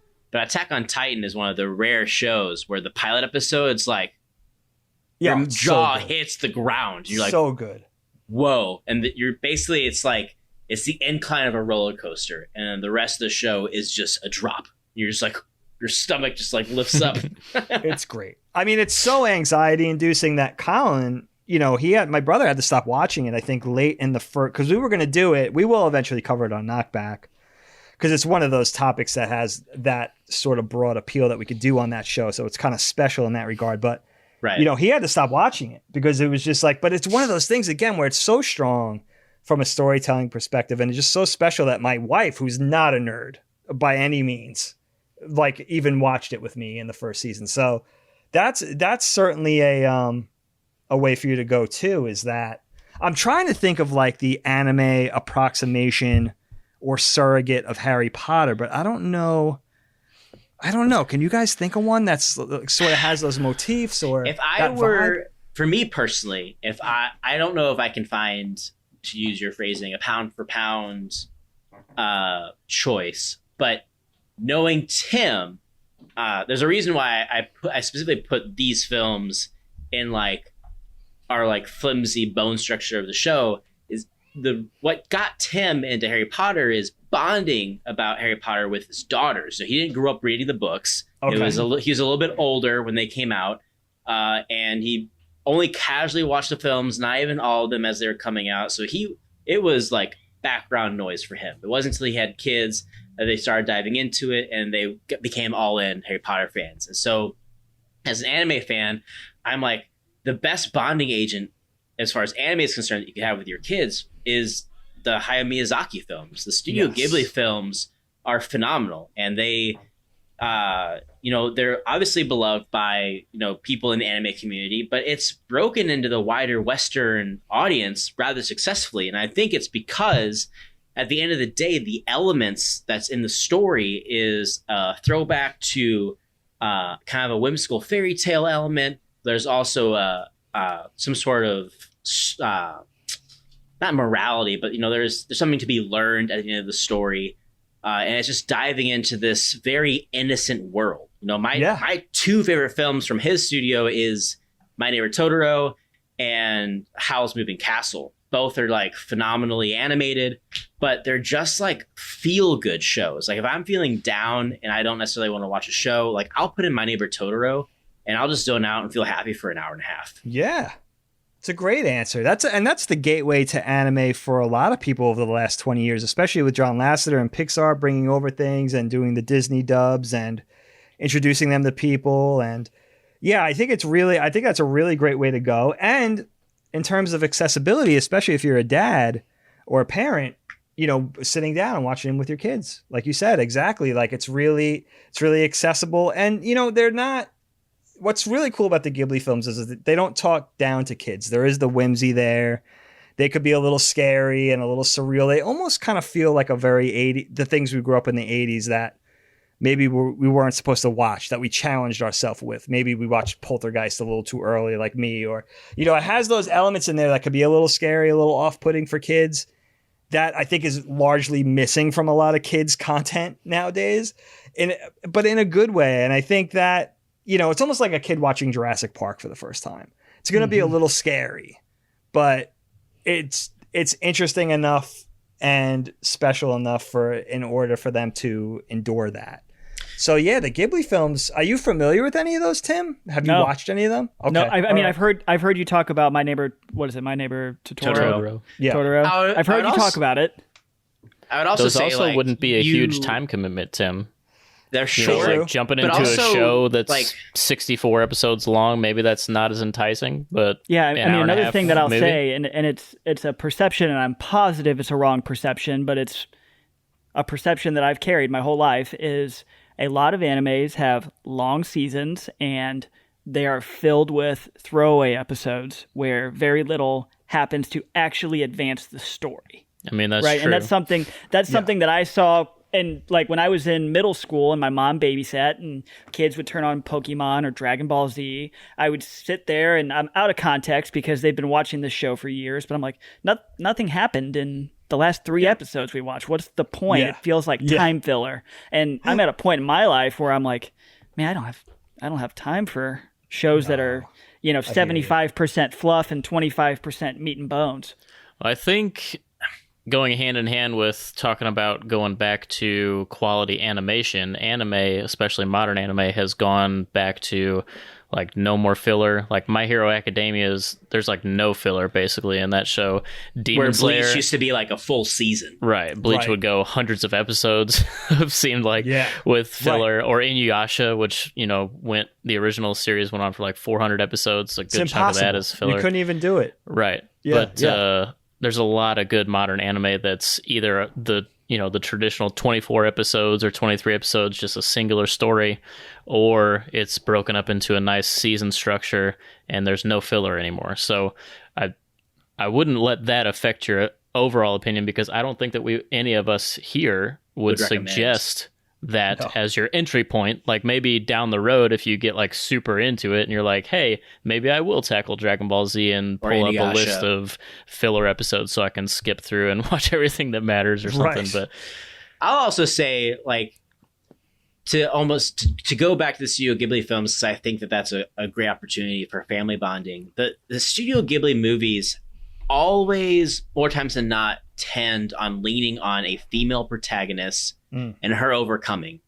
which I think is also just something that it's funny that, like, the Western market seems to like just now realize that like that's something that's important for kids to grow up seeing. But all the Studio Ghibli movies from the get-go have been about strong female leads, no matter how old they are. That Spirited Away, she's like 12 years old. My Neighbor Totoro is about two sisters. Princess Mononoke, Howl's Moving Castle. Like, every one of these movies seem to, more times than not, lean on a female protagonist being thrown into a situation and finding an inner strength and overcoming a fear.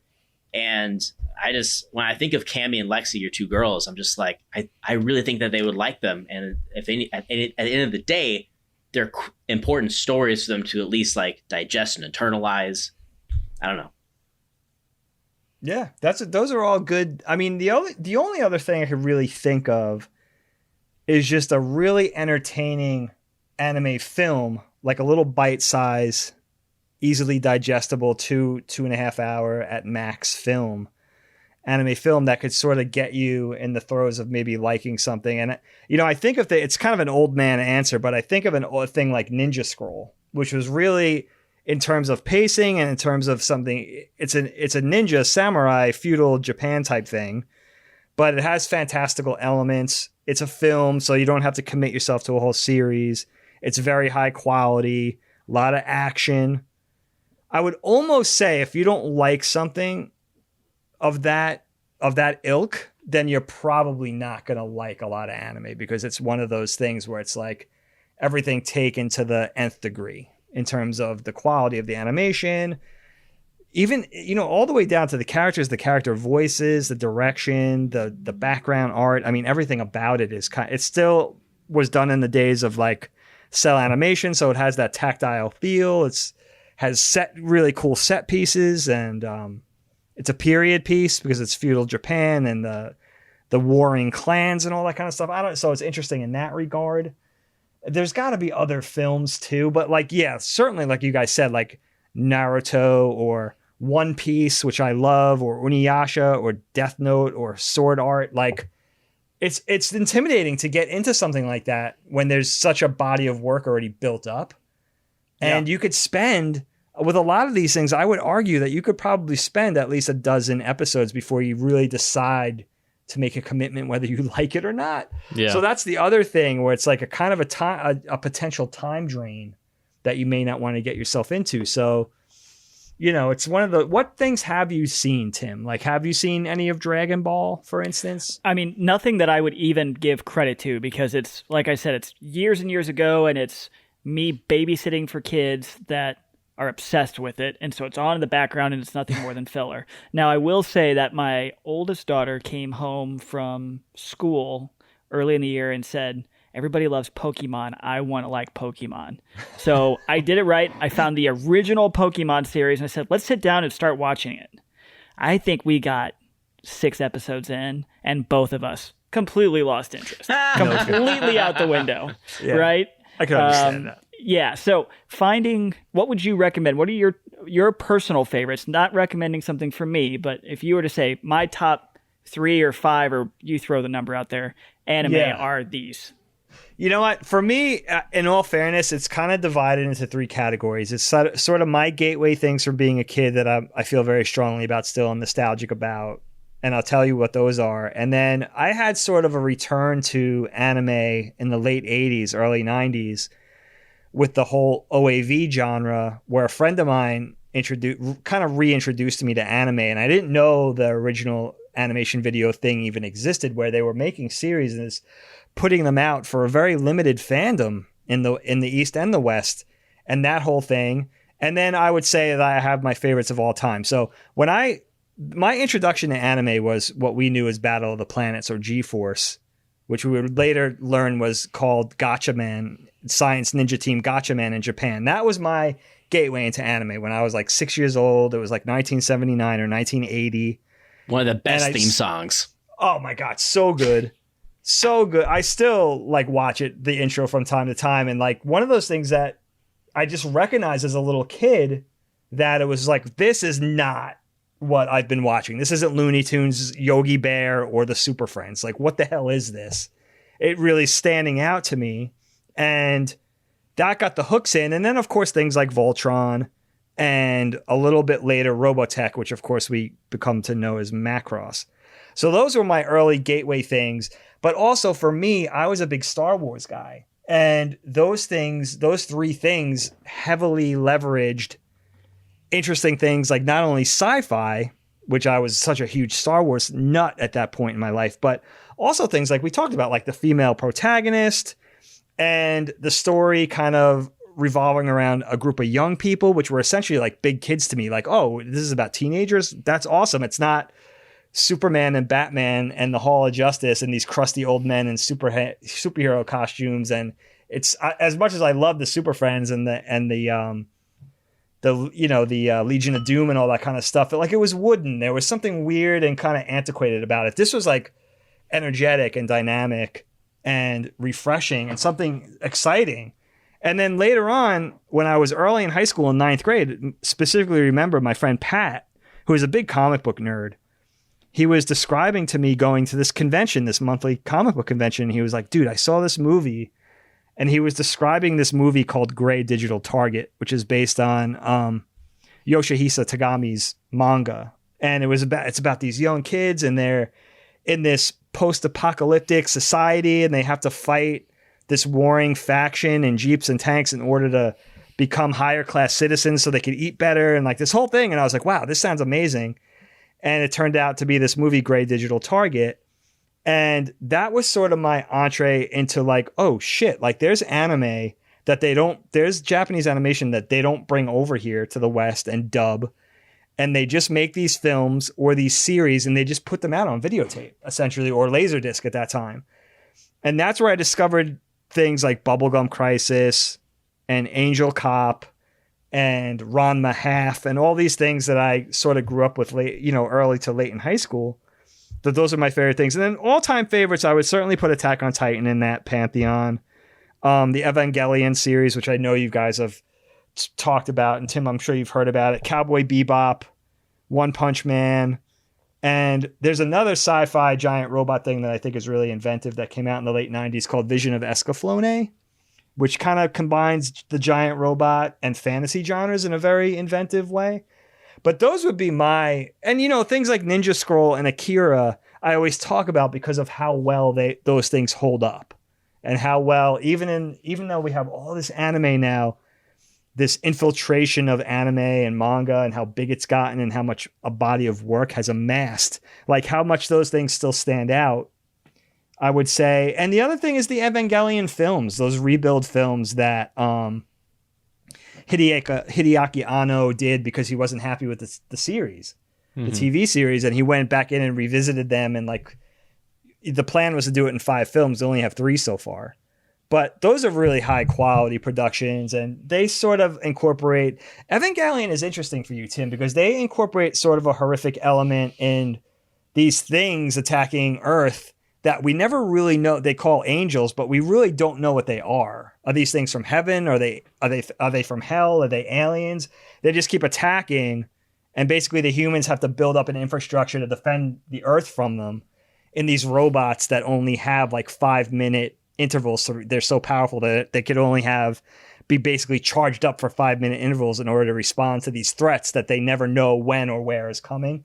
So, and these monsters, you know, there's like this supernatural element to these monsters, and what the hell are they? And this shady organization that's protecting Earth. And it's a really interesting story done by a very interesting creator. I think Hideaki Anno is like one of the most important mangakas or anime directors that we've had. So that might be an interesting one for you too. You know, it's one of those things. There's like Evangelion is always on the tip of everybody's tongue, but when you sit down and watch it, you kind of realize why. It's one of those things it's like Attack on Titan. It's just special. You know, it's just it has a really coherent vision, and it's just strong. You know, there's a strength to it. So where are you guys watching most of your anime? Are you watching it is it mostly on Netflix or Amazon, or is there another streaming service that you guys are subscribing to that focuses in on the genre? A lot of it's pretty accessible now. Evangelion is all of it's on Netflix, I believe. Yeah. Even the newer movies. And as he releases the remaining movies, aren't they going to Netflix? I may be wrong. I think so. I think he made the deal. He's such a he's such a flaky dude. Yeah. I wish he spoke English because he's so interesting. And you always get these interviews with him, you know, every now and then, and they're subtitled poorly and stuff. Right. But he's such a curmudgeon. I love that guy. And he's not even old. I think he's like my age. I mean, that's pretty old. But it's pretty old. That's never mind. But there's the Funimation app. I don't know if there's a free version of it, but obviously, like, that's true. Clayton and I are subscribed to it. Like, it's not like Netflix where it caps the amount of people who are streaming on it. And I would say, as far as like Crunchyroll is another big English dub, Funimation is one of the more popular production companies in the United States, aside from Aniplex. So I think that you find a lot on the Funimation app alone. If not, you definitely are going to find some on Hulu. Do you guys prefer dub or sub? Okay, so I'm going to jump in real quick because I don't know how Dagan feels. He might even be a purist. When I enter this argument, there's a couple of different layers to it. One, if I, for whatever reason, watch something subbed, I'm all in on subbed on that particular property. I can't flip-flop. You know what I mean? Like, if for instance, My Hero Academia is a great example. Now Funimation has the simuldub cast where they do a pretty good job at the new seasons releasing the English dub right alongside the Japanese dub. But there are a lot of times when shows are coming out where if you want to get caught up, you got to watch subbed. But if I start a show in dubbed, those are the voices I associate to the characters. I can't just detach from that and then jump to this other like alternate universe with other people who are the voices of the characters. Having said that, it's the same way where if I'm like, I know the show's ahead, maybe the dub hasn't come out yet, I'll just watch it subbed. I think Attack on Titan was even that way. Like, it originally came out subbed and it took a while for it to get dubbed, and I ended up watching some of it subbed. For me, I mean, as you and the fans of the show know, like, I would love to be a voice actor at some point. So I feel like I would be remiss to just be a complete purist and say like, blah, do away with English dub. You have to listen to subbed only because I want to have a career in that field. But I understand where they're coming from, right? Like, sometimes, you know, when you're watching an anime, sometimes there is a cultural disconnect. So I would even say, like, I think personally Tim would really like SAO, Sword Art Online. But there are certain elements that as you get farther into it where, like, his younger cousin kind of has a crush on him and stuff. From a Western perspective, you go, Icky, Alabama, this is gross. But when you're thinking about it a little bit on a broader stroke, realizing it's a different culture, realizing it's just not the same. They don't mean it in that same gross tone. That's kind of the same way as far as emotionally conveying a scene. You know, it's sometimes easier to buy into the subtitle and then, you know, a Japanese person screaming the dialogue and then being translated as best you can to fit the mouths and not being an exact translation of what's being said. And it just doesn't quite connect the same way. Right. Definitely there are emotional scenes that can really just be more emotional through the Japanese voice acting. because that's just how the art form was intended to be presented. But like I said, I definitely am a fan of English dubs. I do think that the same 5 voice actors tend to get recycled all the time. So you should just hire me as just just a little paprika in the stew. But I'm very fond of voice actors like Vic Magniel, who did Ed Elric in Full Metal Alchemist, and Matthew Mercer, who does Levi, but was also Leon in Resident Evil 4. Right. So there are voice actors that I really connect with, like Chris Sabat, who is Vegeta, is All Might in My Hero Academia. So there are certain things that, as a fanboy, you do get attached and you want to follow their works. But if they're not in it, I'm more malleable to watch the subbed, I guess. But I can't flip flop between the two like some people can. That makes sense. Like I remember we grew up huge Digimon fans. And they finally came out with Digimon Tri, which was serialized movies that were being released of the original Digidestined. And it was taking forever for the dub to be released. And I was so excited about it that I just ended up just diving into it and watching it. And I remember Clayton going, "You must really be wanting to watch this if you're watching it in subbed." And I was like, yeah, I really wanted this. So if you had asked me this question even 5 years ago, but for sure 10 years ago, I would have said English dubbed all the way. But I'm all about sub now. There's just something about the original Japanese voice actors that I think brings something that the English actors lack. And I do go back, especially for My Hero Academia and Attack on Titan, I do go back and watch the English dub again, just because those are shows that I like to rewatch. And maybe I just want to have it on in the background and rewatch it. There are some slight differences as far as dialogue. I think they convey the same message, but there have been times where I'm like, that's not what he said. Yeah, right, exactly. But, sometimes you like to just enjoy the action in these action-heavy animes, and you just sit back and watch the English dub. But I'm kind of with Corbin. Whichever version that I watch first, that's the voice that I identify with. And that's kind of why I think I've gone more towards subbed, is because I feel like those voice actors bring a little bit more than the American voice actors do. Just something about the way they deliver their Japanese dialogue that just really gives you goosebumps sometimes, I don't know. So those are all good points. It's so interesting to me that this conversation, I won't call it an argument, this conversation is so polarizing and divisive, because there's really good points on both sides. I like the point of that sometimes in dub, cultural things could get lost in the shuffle from east to west. That's certainly a thing. And also, I'm kind of on the fence sometimes, because I realize the things I grew up with, I'm very nostalgic for, that of course were dubbed in Battle of the Planets and Voltron and Macross and Star Blazers and the other early anime things that I'm very fond of. Even the first early dub of Akira, I'm really tied to that emotionally. That has a special place in my heart. But I always go sub over dub, because I always make the biggest case for it. Now, I have to start by saying the quality of English voice acting has gotten so good. Yes. Over the years. I mean, I've seen it blossom from the OAV era of the late 80s, where we had the few things that we were able to get dubbed over into English earlier on. The voice actors could hit or miss. But now they're so good. There's so much talent that you guys were talking about and more. And I also acknowledge the challenge of having that old model of having to fit the dialogue with the mouth position, and having that constraint where it's already been recorded and you're trying to make it work, and you're trying to make the translation work.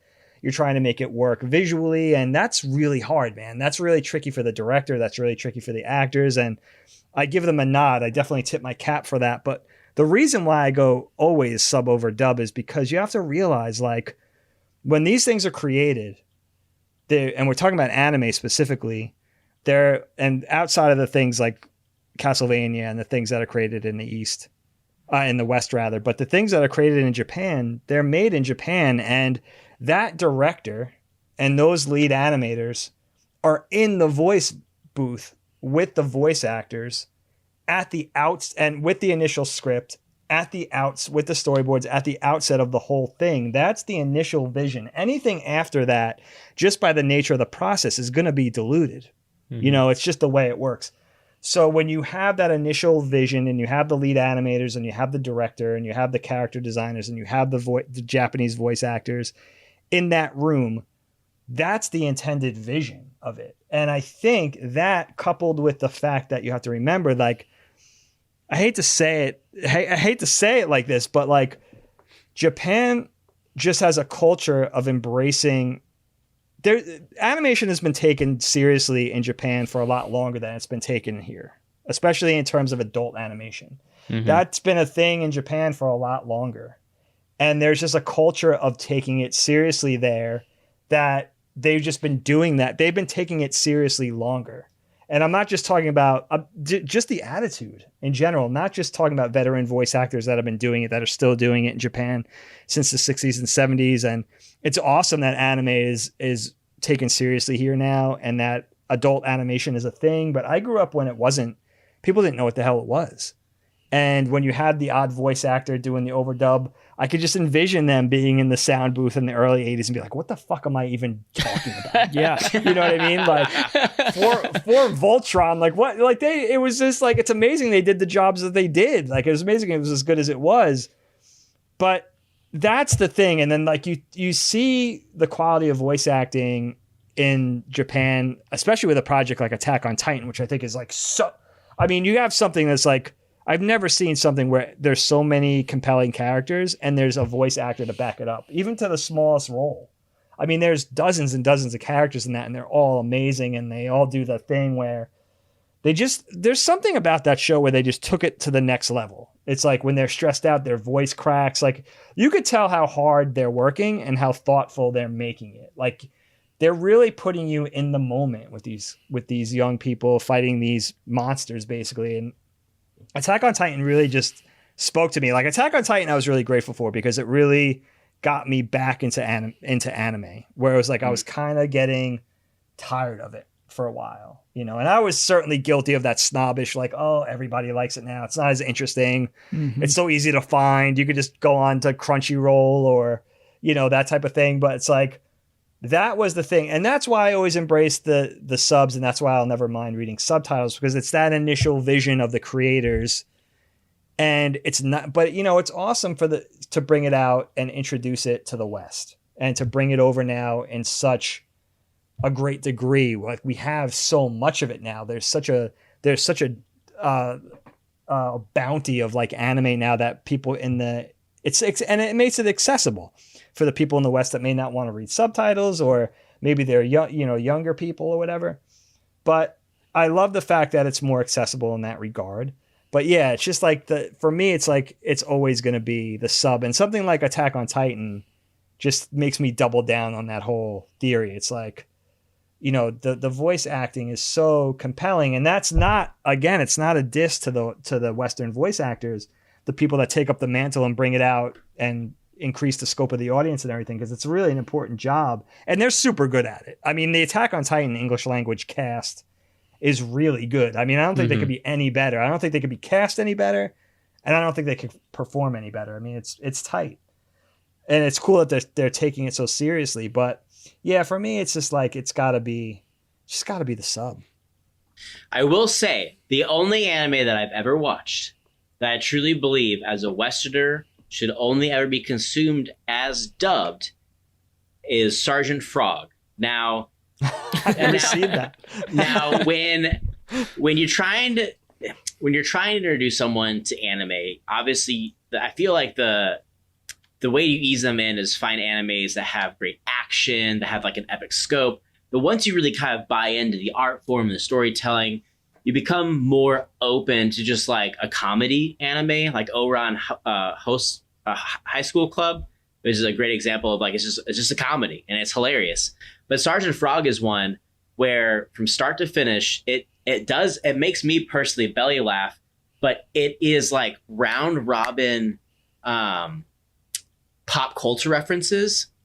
But when they dub it, and it's partly why it took so long for them to dub the show, and it's because it took so much work to do it. They never actually finished dubbing the show. They only did the first 3 seasons.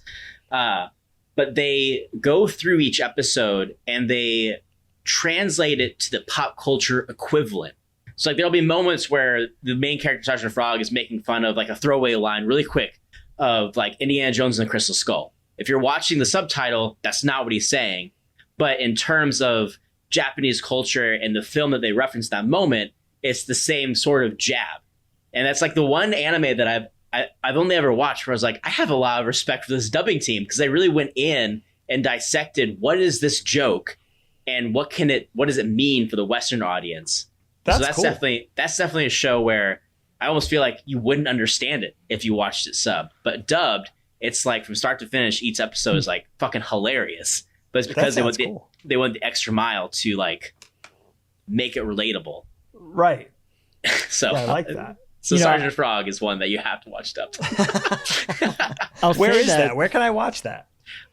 Okay, so Sergeant Frog, I don't know if it can be streamed anymore. You might be able to stream it on Amazon. I personally bought it. It used to be on Netflix, but got taken off of Netflix. And ever since then, I've owned it. So I don't know if it got put up on any other streaming platform. Okay. So it's SGT Frog. And basically the essence of it is it's kind of like a Japanese version of Invader Zim, where these legion of frogs who their alien race is all about invading other planets, arrive on Earth. But the main character, who is the commander, the sergeant of this particular the plume of frogs, is already inherently lazy. But when they arrive on Earth, because our climate is drier than the world they lived on, he becomes even more lazy, and he becomes obsessed with like building Gundam models and like diving into movie culture. And so it becomes all about like his team, like wanting him to like, what are we going to do today about like conquering Earth? And him just being like, I'd just rather build this Gundam. Then you have like really cool episodes where maybe they're like somewhere and it's storming and like the humidity like goes up, and it's kind of like when Gurr gets the red eyes on Invader Zim, like Sergeant Frog gets like super fucking serious, and he's like, we're gonna take out the humans today. That sounds fun. It's a good time. I think it's super it's really charming. You could watch it on Funimation. I just googled it real quick. It looks like that might be the only place unless you buy it. Okay. I think I still have my membership there. That's cool. That's a good one. That's a good tip. I never even heard of that. Yeah. I'll say for me, I've always struggled to connect emotionally with subtitles. Not that I've watched a whole lot, and it's weird because everything I watch is subbed English, right? So you would think it'd be real natural for me to go and watch something in a different language and just be focused in on the subtitles, but I've always struggled to have that like emotional connection with the character until this year, and it was a movie that Clayton recommended, a zombie movie called Train to Busan. And that was the first time I watched a foreign movie where I felt like I had a strong emotional connection to all the characters, but I was living through subs. So I feel like I'm maybe more open to it than ever. So I'll check out. That's good. I just looked. It looks like the first season of Attack on Titan's on Amazon. So I'll invest. Cool. I'll invest a little time and give her a shot. I think it's on Netflix still too. Is it? Oh, that's what I meant. Netflix. It's on Netflix. Yeah, I think it's on Netflix. Yeah. And like Corbin said, we can let you sign into our Funimation. I think it's all on Funimation. Okay. So, yeah. It is. And that's where I watch it. Yeah. I will say that there is kind of like, it's like a little bit of a learning curve, but like once you get used to it, you really, I don't know how it happens, but you going into a subbed anime, you think that you'd miss something, because anime is so, one of the things I appreciate about anime especially is especially if it's an action set piece show, the camera placing and the movements is so nuanced and so unique to anything you'll ever see in live action that you would almost think like you'll miss something if you're reading it. But when you kind of like get into the mode, you really don't. And I don't know how to explain that. But you really don't miss anything if that's how you start digesting that particular medium or that property. It's a great point. Yeah, really good point. But I mainly said that just so I could gush about, visually, one of the things I love most about anime is you ultimately, if you can think of it like a film set, you can put the camera in places that you just can't put anywhere else. Like I really remember towards the third act of the original of the original Full Metal Alchemist anime, there'd be action sequences where they get really technical, where they use like fisheye lenses to emulate IRL cameras, but the camera would be sweeping through the ground, like following the character's feet, going up with their arm motion to really kind of put you in that motion of action. And to do that in real life would just be like a logistical nightmare, to have a camera flying through the floor and stuff. Right. But when you have anime and you have a really unique art direction, the sky's the limit. And that's one of the things that like really, it scratches an itch that I never realized that I had, that maybe is kind of there from comics and stuff. But when you're seeing it like in motion, it's just eye candy. It's so good. Yeah, absolutely. Yeah. It's good when animation leverages its strengths. And that's what, when you could go outside of what you're capable of, or at least what you're realistically capable of in live action. You could do anything in animation. That's what makes it so special. You could really do anything. Your imagination is really the only thing holding you back, inherently. It's like you said, it's like comic books. You could do anything you want in those panels, and anime is the same thing. Yeah. I definitely would be remiss if we had ended our conversation today without us talking about what is a particular anime that we hold near and dear to our heart, and what is like a fond memory attached to that property. Because one of the things that, again, when it comes to anime, I mentioned comics earlier, but at this point in my life, it's so ingrained in my DNA. But it all started somewhere, right? So for each of us, like, what was the first anime that got us into it, and what is a great memory that's you're just really fond of? It's a great question. I mean, for me, I go back to somewhere between 1979 and 1981. This sort of business mogul, Sandy Frank. I don't know if he was Canadian or American, but he brought over Gatchaman as Battle of the Planets, or G-Force, and that was my first exposure to anime, to Eastern animation and how different it was. But the funny thing I remember about G-Force, or I think I knew it first as Battle of the Planets, was that it was the first thing I remember as a 6 or 7 year old where it was like, I remember the specific experience of like, Dagan, it's time for your T-ball game. I was in Little League, and it was like, no, I can't go. Like, Battle of the Planets is coming on. It was like, That was the first time I had to like put my foot down and be like, the thing that I'm watching on television, or this piece of entertainment, is more important than the task that I have to go do, or playing, or going to play baseball, or playing with my friends, or whatever. It's like, that was the first time I remember animation being like the priority of my life, because I was just so intrigued by it. I had to see as much of it as I possibly could. So that was, for me, that's where it started. Do you have a particular like memory attached to it where you're just like, that is like, it's like you'll hold on to it for the rest of your life? Like maybe it's just an episode or something that just impacted you. Yeah, you know what? I mean, honestly, I think it was the first crush I had on like a fictional character in Princess. Princess on the Gatchaman team was, I think, June in Japan, but we knew her as Princess. Yeah, she was like, it was like, wow, I had a crush on Princess for sure. That was one thing that like got me tuning in every day or every week, whatever it was. Dagan's waifu. Yeah, my total wife. But still, I think it's still June. I think it's still June and Chun-Li. Like that has not changed at all. Like those are the two. And I think the other thing was, again, like just the fact that it was based on young people. Like I remember being a little kid, there was a lot of older kids on the block, and maybe teens or preteens, and looking up to those kids, and it was like, wow, this is about, again, like not come into like a comic book age yet, and just being like, that's not Superman and Batman and Aquaman and stuff. That's like, this story is about these brave kids. They called them orphans. They weren't orphans in Japan, but they called them orphans in the United States. This like band of orphans fighting this evil organization, which was like an approximation of, to me, like Darth Vader and the Stormtroopers and the Empire. Now it's like in animated form and just leveraging, again, like it was just brilliant because they were really leveraging Star Wars' popularity back then. And, that's what got us hooked. It was like, wow, this is an animated Star Wars. It's only they're wearing like bird costumes. And I think the fact also that it was weird, it was just like, this feels exotic. I've never seen anything like this. It's like a bunch of teenagers fighting this evil group wearing bird costumes and fighting with like ninja weapons. It was just like really strange. Like, how can you not watch that? You know, like, Right. It was either that or Yogi Bear. So it was like, of course it was going to be that. Of course it was going to be that. So Clayton, we had, obviously being brothers only 4 years apart, we had a very similar upbringing.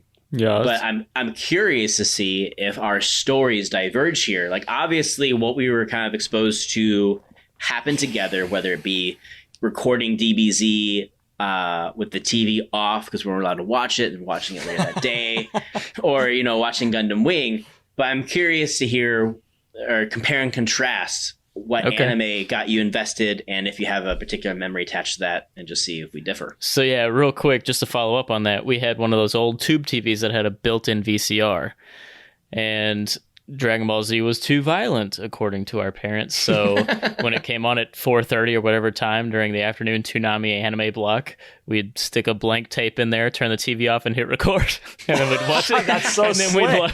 and then we'd watch it later when it was more sneaky. So Did you ever get caught? No, nope, never got caught. Never got ever.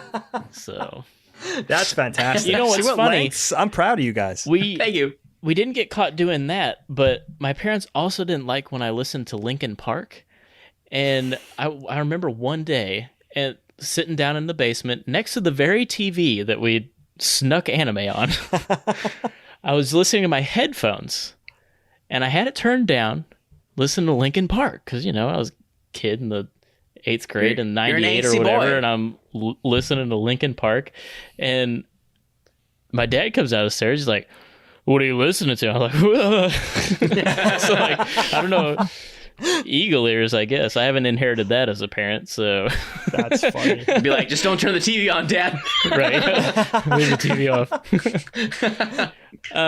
So I don't know what you're going to talk about, Corbin. There are two things that come to mind, and I guess maybe I'll bring up briefly both and see if they coincide. That way, in case you're talking about them, we don't talk too much. So Full Metal Alchemist was probably, the original Full Metal Alchemist was probably what first really put its hooks in me as far as anime goes. I really loved Gundam shows growing up. Gundam Wing was, we couldn't get enough of Gundam Wing.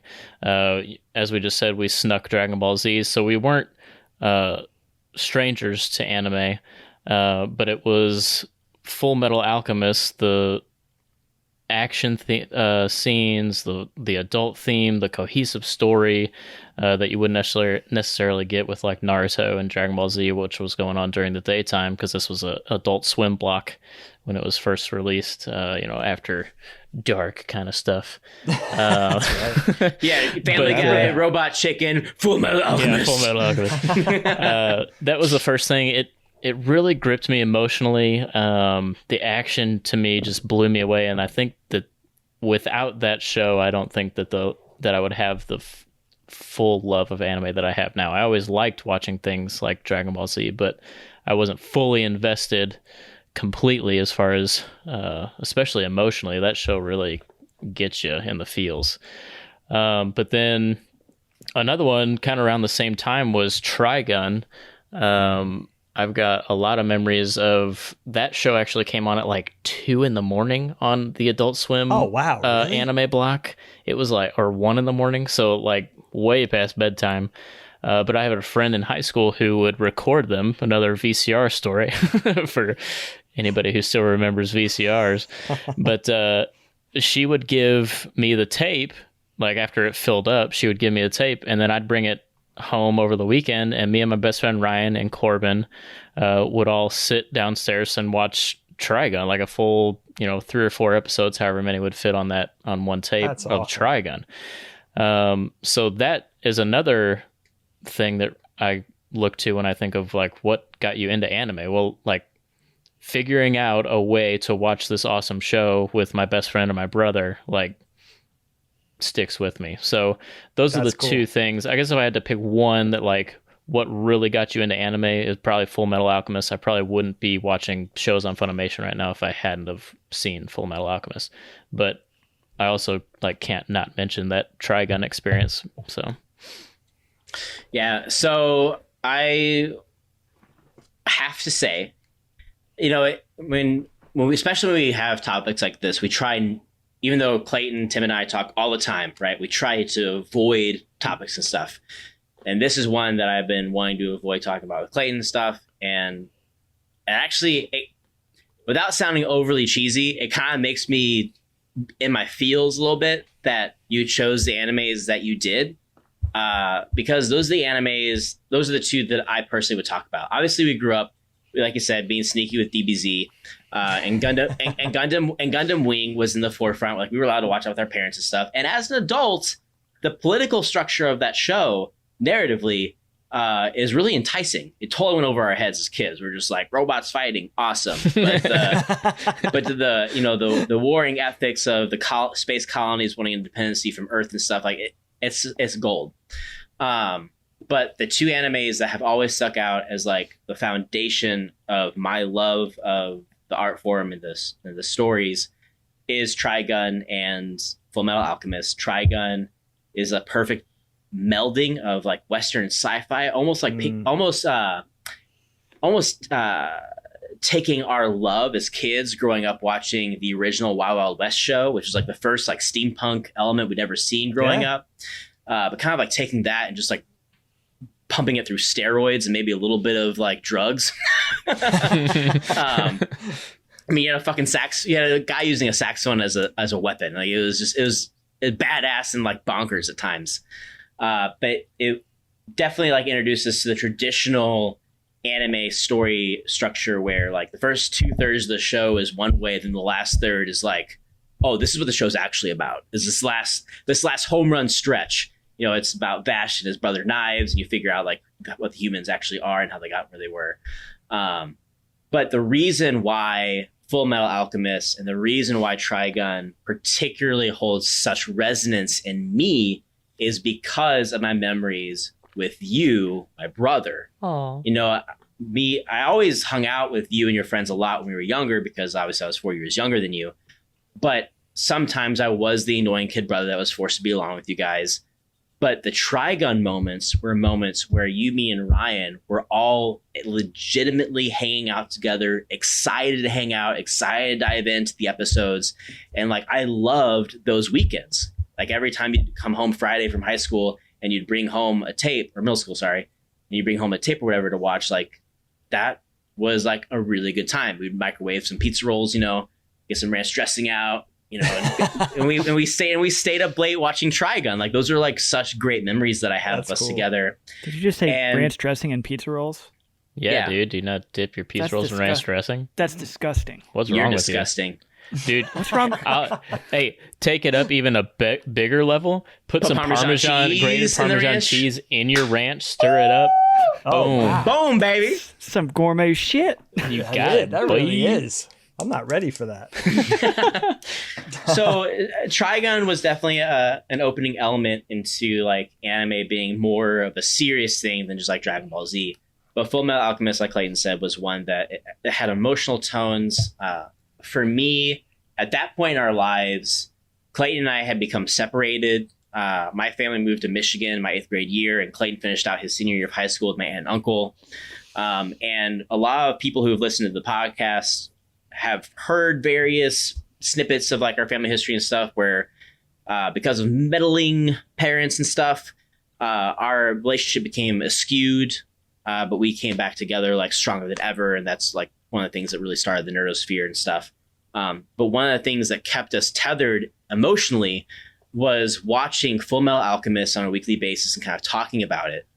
And the show itself is so viscerally about the tenacity of a brotherly relationship. And that's why it spoke to me so much, was these two brothers who would go to the ends of the earth for each other and sacrifice anything for each other, no matter what. At the end of the day, the story is, what would Ed do for Al? Anything. What would Al do for Ed? Anything. And I always just saw us in those characters. I will say that for me, like Attack on Titan has one of the best pilot episodes ever. For anyone watching who wants to dive into an anime, I would always say you have to watch at least half of the original Full Metal before watching Brotherhood. I understand that Brotherhood is the most accurate show to the manga, but that first third of the show, where you're watching Ed and Al kind of grow And you have flashbacks to him doing his state alchemy exams with like Nina and stuff and following Scar. There's a lot of emotional tension that grows in those episodes. But when they made Brotherhood, they knew that the fans were already going to watch Brotherhood.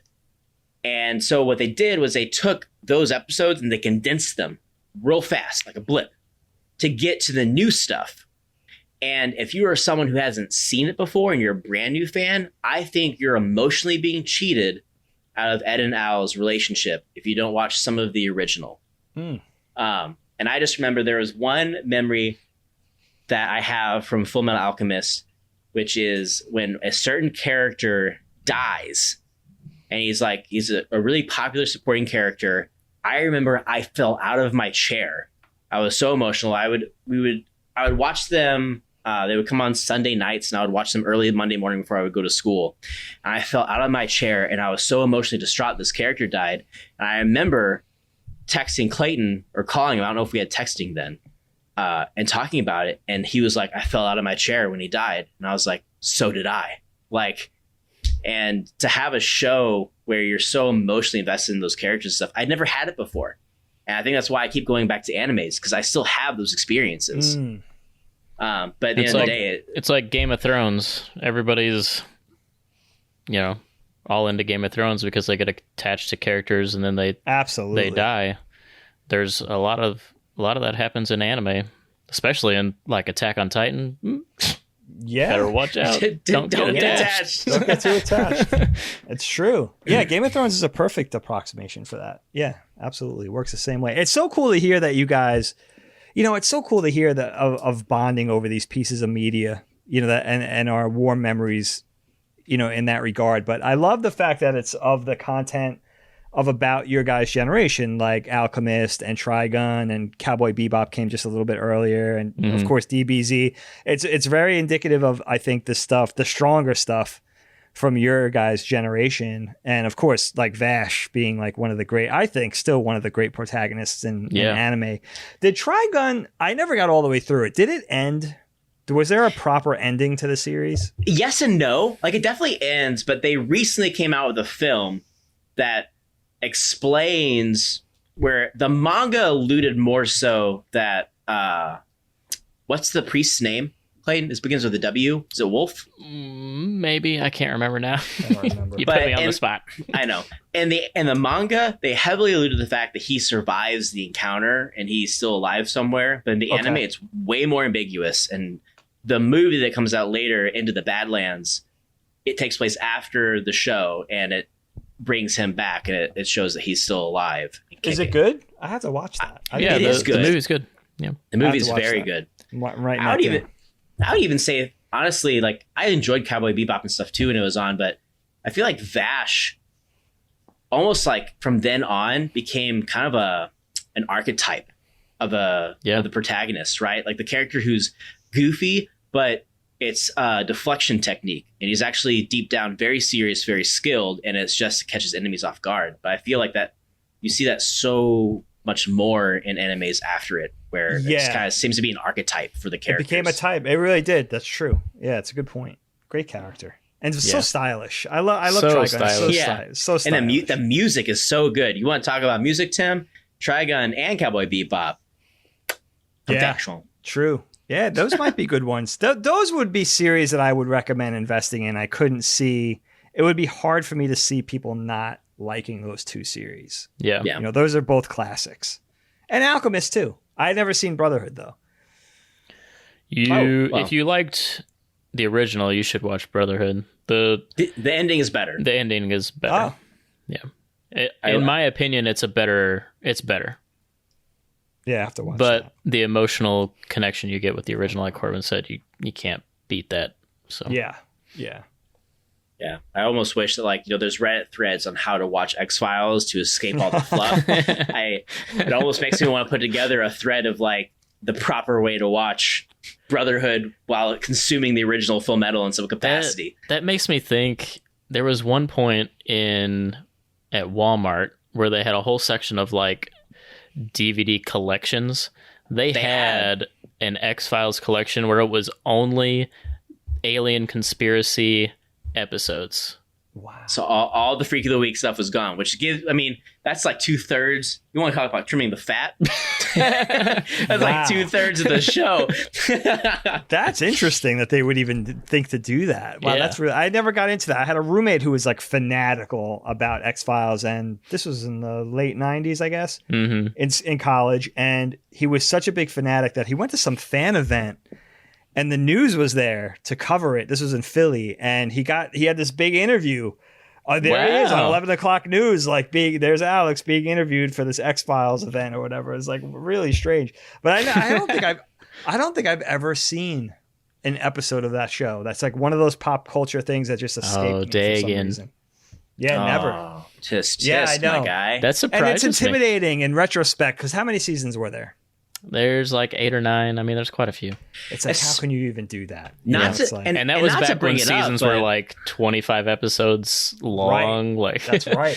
And not to bring it up, but like you were in the age range to be watching it. I was 5 years old. I should not have been watching it. I shouldn't have been watching X-Files. Like I was petrified by X-Files for literally 2.5 years straight. There's an episode where a guy particularly is like, he can stretch. And he invaded Scully, who is the female lead of the show. Yeah. He invaded her house and was crawling through her vents. Oh, what? And there was just like this imagery of like his face and his yellow eyes, his like arm is reaching out. For 2.5 years after that, anytime I showered, I never closed my eyes, and I stared at the vent in the ceiling the entire time. Yeah, he was definitely in there. For sure. I'm scared now. You're gonna I'm gonna be looking at my vents. Shit, there he is. Oh, geez. Well, I guess the big question now is, are you gonna watch an anime, Tim? Like, what the fuck? Right? No. And which one? No, I definitely will. I've got a couple written down. I've got Attack on Titan that I want to check out, and then I want to check out something with Cammy because she's into animation right now. So might be My Neighbor. It might be something in that arc that we talked about. Yeah. I think the two mainstays for Studio Ghibli that you personally would like, that I know Cammy would like, is either My Neighbor Totoro or Howl's Moving Castle. Now, the cool thing about English dubs Studio Ghibli now is there's kind of two versions to English dubs, but the most prominent ones that you will find, and I think are on HBO Max, are the Disney acquisitions, where there was an original English dub, and then Disney Studios or Disney Pictures acquired the rights to the English dubs, and they rehired voice actors. So like on Howl's Moving Castle, you have Christian Bale as Howl, which is kind of cool. You have Billy Crystal as Calcifer, who's kind of like a fire sprite in that movie, and actually is that character is one that I want to get tattooed on me at some point in the near future. That would be cool. Because he's has such a unique look, and he brings such great comedy relief. But with My Neighbor Totoro, like the dad in that is Tim Daly, who did, if you ever watched the old Superman cartoon, I say old, the Superman cartoons that aired in the 90s into the early 2000s with the Justice League cartoons, like that's the voice actor who does the dad. So it's more recognizable voices in the more English talented dubs voices now. probably overall. Yeah. I do know that there are some people who like prefer, because it's like they're like anti-corporation. They're like, before Disney is better. But I was like, not really, because you have Billy Crystal now. But those two I would put on your list to watch with Cammy for sure. Howl's Moving Castle or My Neighbor Totoro. Definitely. And I know that Clayton is gonna say a few things, but Dagan, I cannot thank you enough for coming on the podcast. Oh man, today. It's my pleasure. It was so easy. When I reached out, it was obviously like throwing a dart in the dark, and I was like, man, I hope that he responds. And you responded like immediately to the tweet, and I was like, is he for real? And then we started exchanging DMs, and it kind of became my white whale was to have you on the show at that point. Where I was like, this has to be real. I'm certainly not going to put you on the spot by asking questions like, I would love to have you on again and make you say yes. So we have a record. It'd be my pleasure to do it again. You guys, not at all. You guys are really, first of all, you do a great job. You're easy to talk to. It just felt kind of easy breezy. Anytime you guys want me on, I could do it. I mean, it's just like it's like with you guys, it's just a question of time. having the time. I just, obviously, like Clayton said, we're huge fans of you. So in a sense, there's a starstruck element of having a podcast. But on a humanistic level, I love, and that's why we started the podcast in a sense, is that I love being able to nerd out about stuff with someone who also just like they're so invested in the topics that we're talking about, and like the fact that you have like such cool memories attached to like why you love things, as not just because, it's things go boom, I love Fast and the Furious, things like that. Right. I'm not going to call it an entire fandom, but we're definitely not that. Just did. But it makes a conversation infectious, and it makes 2 hours fly by in a blink of an eye, and it makes you want more. So I was going to say, I never would have guessed I would have had a 2-hour conversation about anime and been entertained the entire time. Oh, well, that means a lot. So yeah, it was a great conversation. We appreciate you having out here, and you've convinced me. I will check something out, and the next time we talk, I'll be sure to let you know where I landed. That's awesome, Tim. I want to know. Yeah, I definitely want to know, especially with Attack on Titan. I just feel like that's in your wheelhouse. I feel like maybe that's an easy target for you. Yeah, but let me know how it goes. Yeah, we'll do. All right. Well, Dagan, they've already said it, but we really appreciate you coming. No problem. Loved having you. Had a great time. Appreciate it. Honestly, that means a lot too. The fact that not only you came on, but you like talking to us. I had fun. That time went by so quick. Yeah, it did actually. Really did. Before we started, I was in the kitchen grabbing a couple cans to drink, and I made a cinnamon brown sugar Pop-Tart, which I topped with brown sugar cinnamon butter. Wow, that's a next level trick, by the way, that you missed out on. I was blowing my mind. I was telling these boys about it before you hopped on. So give that a try. Wow. You shouldn't be giving these away for free. Thank you. But I was standing there watching the toaster go, and I was like, man, I'm kind of nervous. But it's been so easy, so smooth, man. Just like listening to you talk to Colin is. I appreciate that. So easy to talk to. You guys are good. You guys are good at this. I was so nervous. I drank 3 White Claws, but during the podcast, I filled them all up with pee because I had to pee so bad. So sorry you have to be here for some of Corbin's thing. All right, I'm used to it. Well, that does it for this week's The Nerdosphere. We thank everybody for tuning in. Remember, you can check us out at patreon.com/The Nerdosphere to become a part of the show and support us. You can find us at Twitter at NerdosphereCast. You can find us on Facebook at facebook.com/The Nerdosphere. You can join our group, which has become a super awesome meme group. Everybody's talking about nerd stuff on Facebook. It's facebook.com. Just search for The Nerdosphere under groups. And real quick, Dagan, how can our listeners find you? Yeah. Oh, so where can they find me? So Knockback, the podcast that I do with my brother Colin, the retro nerd culture podcast, you could find it on it's CLS Knockback. You could find it on virtually any podcast service and also on iTunes. The same will be for the new podcast called Meddling Kids. You'll be able to find it on the same podcast services under the CLS banner on iTunes as well. I think we're going to do the same structure. The first 2 episodes of Meddling Kids are going to go out for everybody, and then it'll be behind a week delay paywall. So it'll be free for everybody once it's out for a week. Each episode's out for a week. Same structure. You can find me on Twitter, Dagan1973, and on Instagram, I think I'm at Dagan Likes to Draw on Instagram. So follow me there if you're into animation and nerd stuff and just hanging out, looking at Instagram. I do mostly drawings. Twitter, I mostly just do, what do I do on Twitter? Dad jokes? I don't know. Whatever you do. I will say, though, if I can gush about Dagan for a minute, his Instagram is he does really cartoony, quirky drawings of popular IPs. And I fucking love when you update a new character because thanks, dude. Your go-to art style is incredibly charming, and it's just incredibly fun to be let's see your Ninja Turtles and to see Mortal Kombat and stuff. It's awesome. Oh, that means a lot. Thank you so much. Yeah. All right. Well, that does it for this week. We'll see you all in the next one. Bye-bye. Toodaloo, everybody. Later. Bye, guys.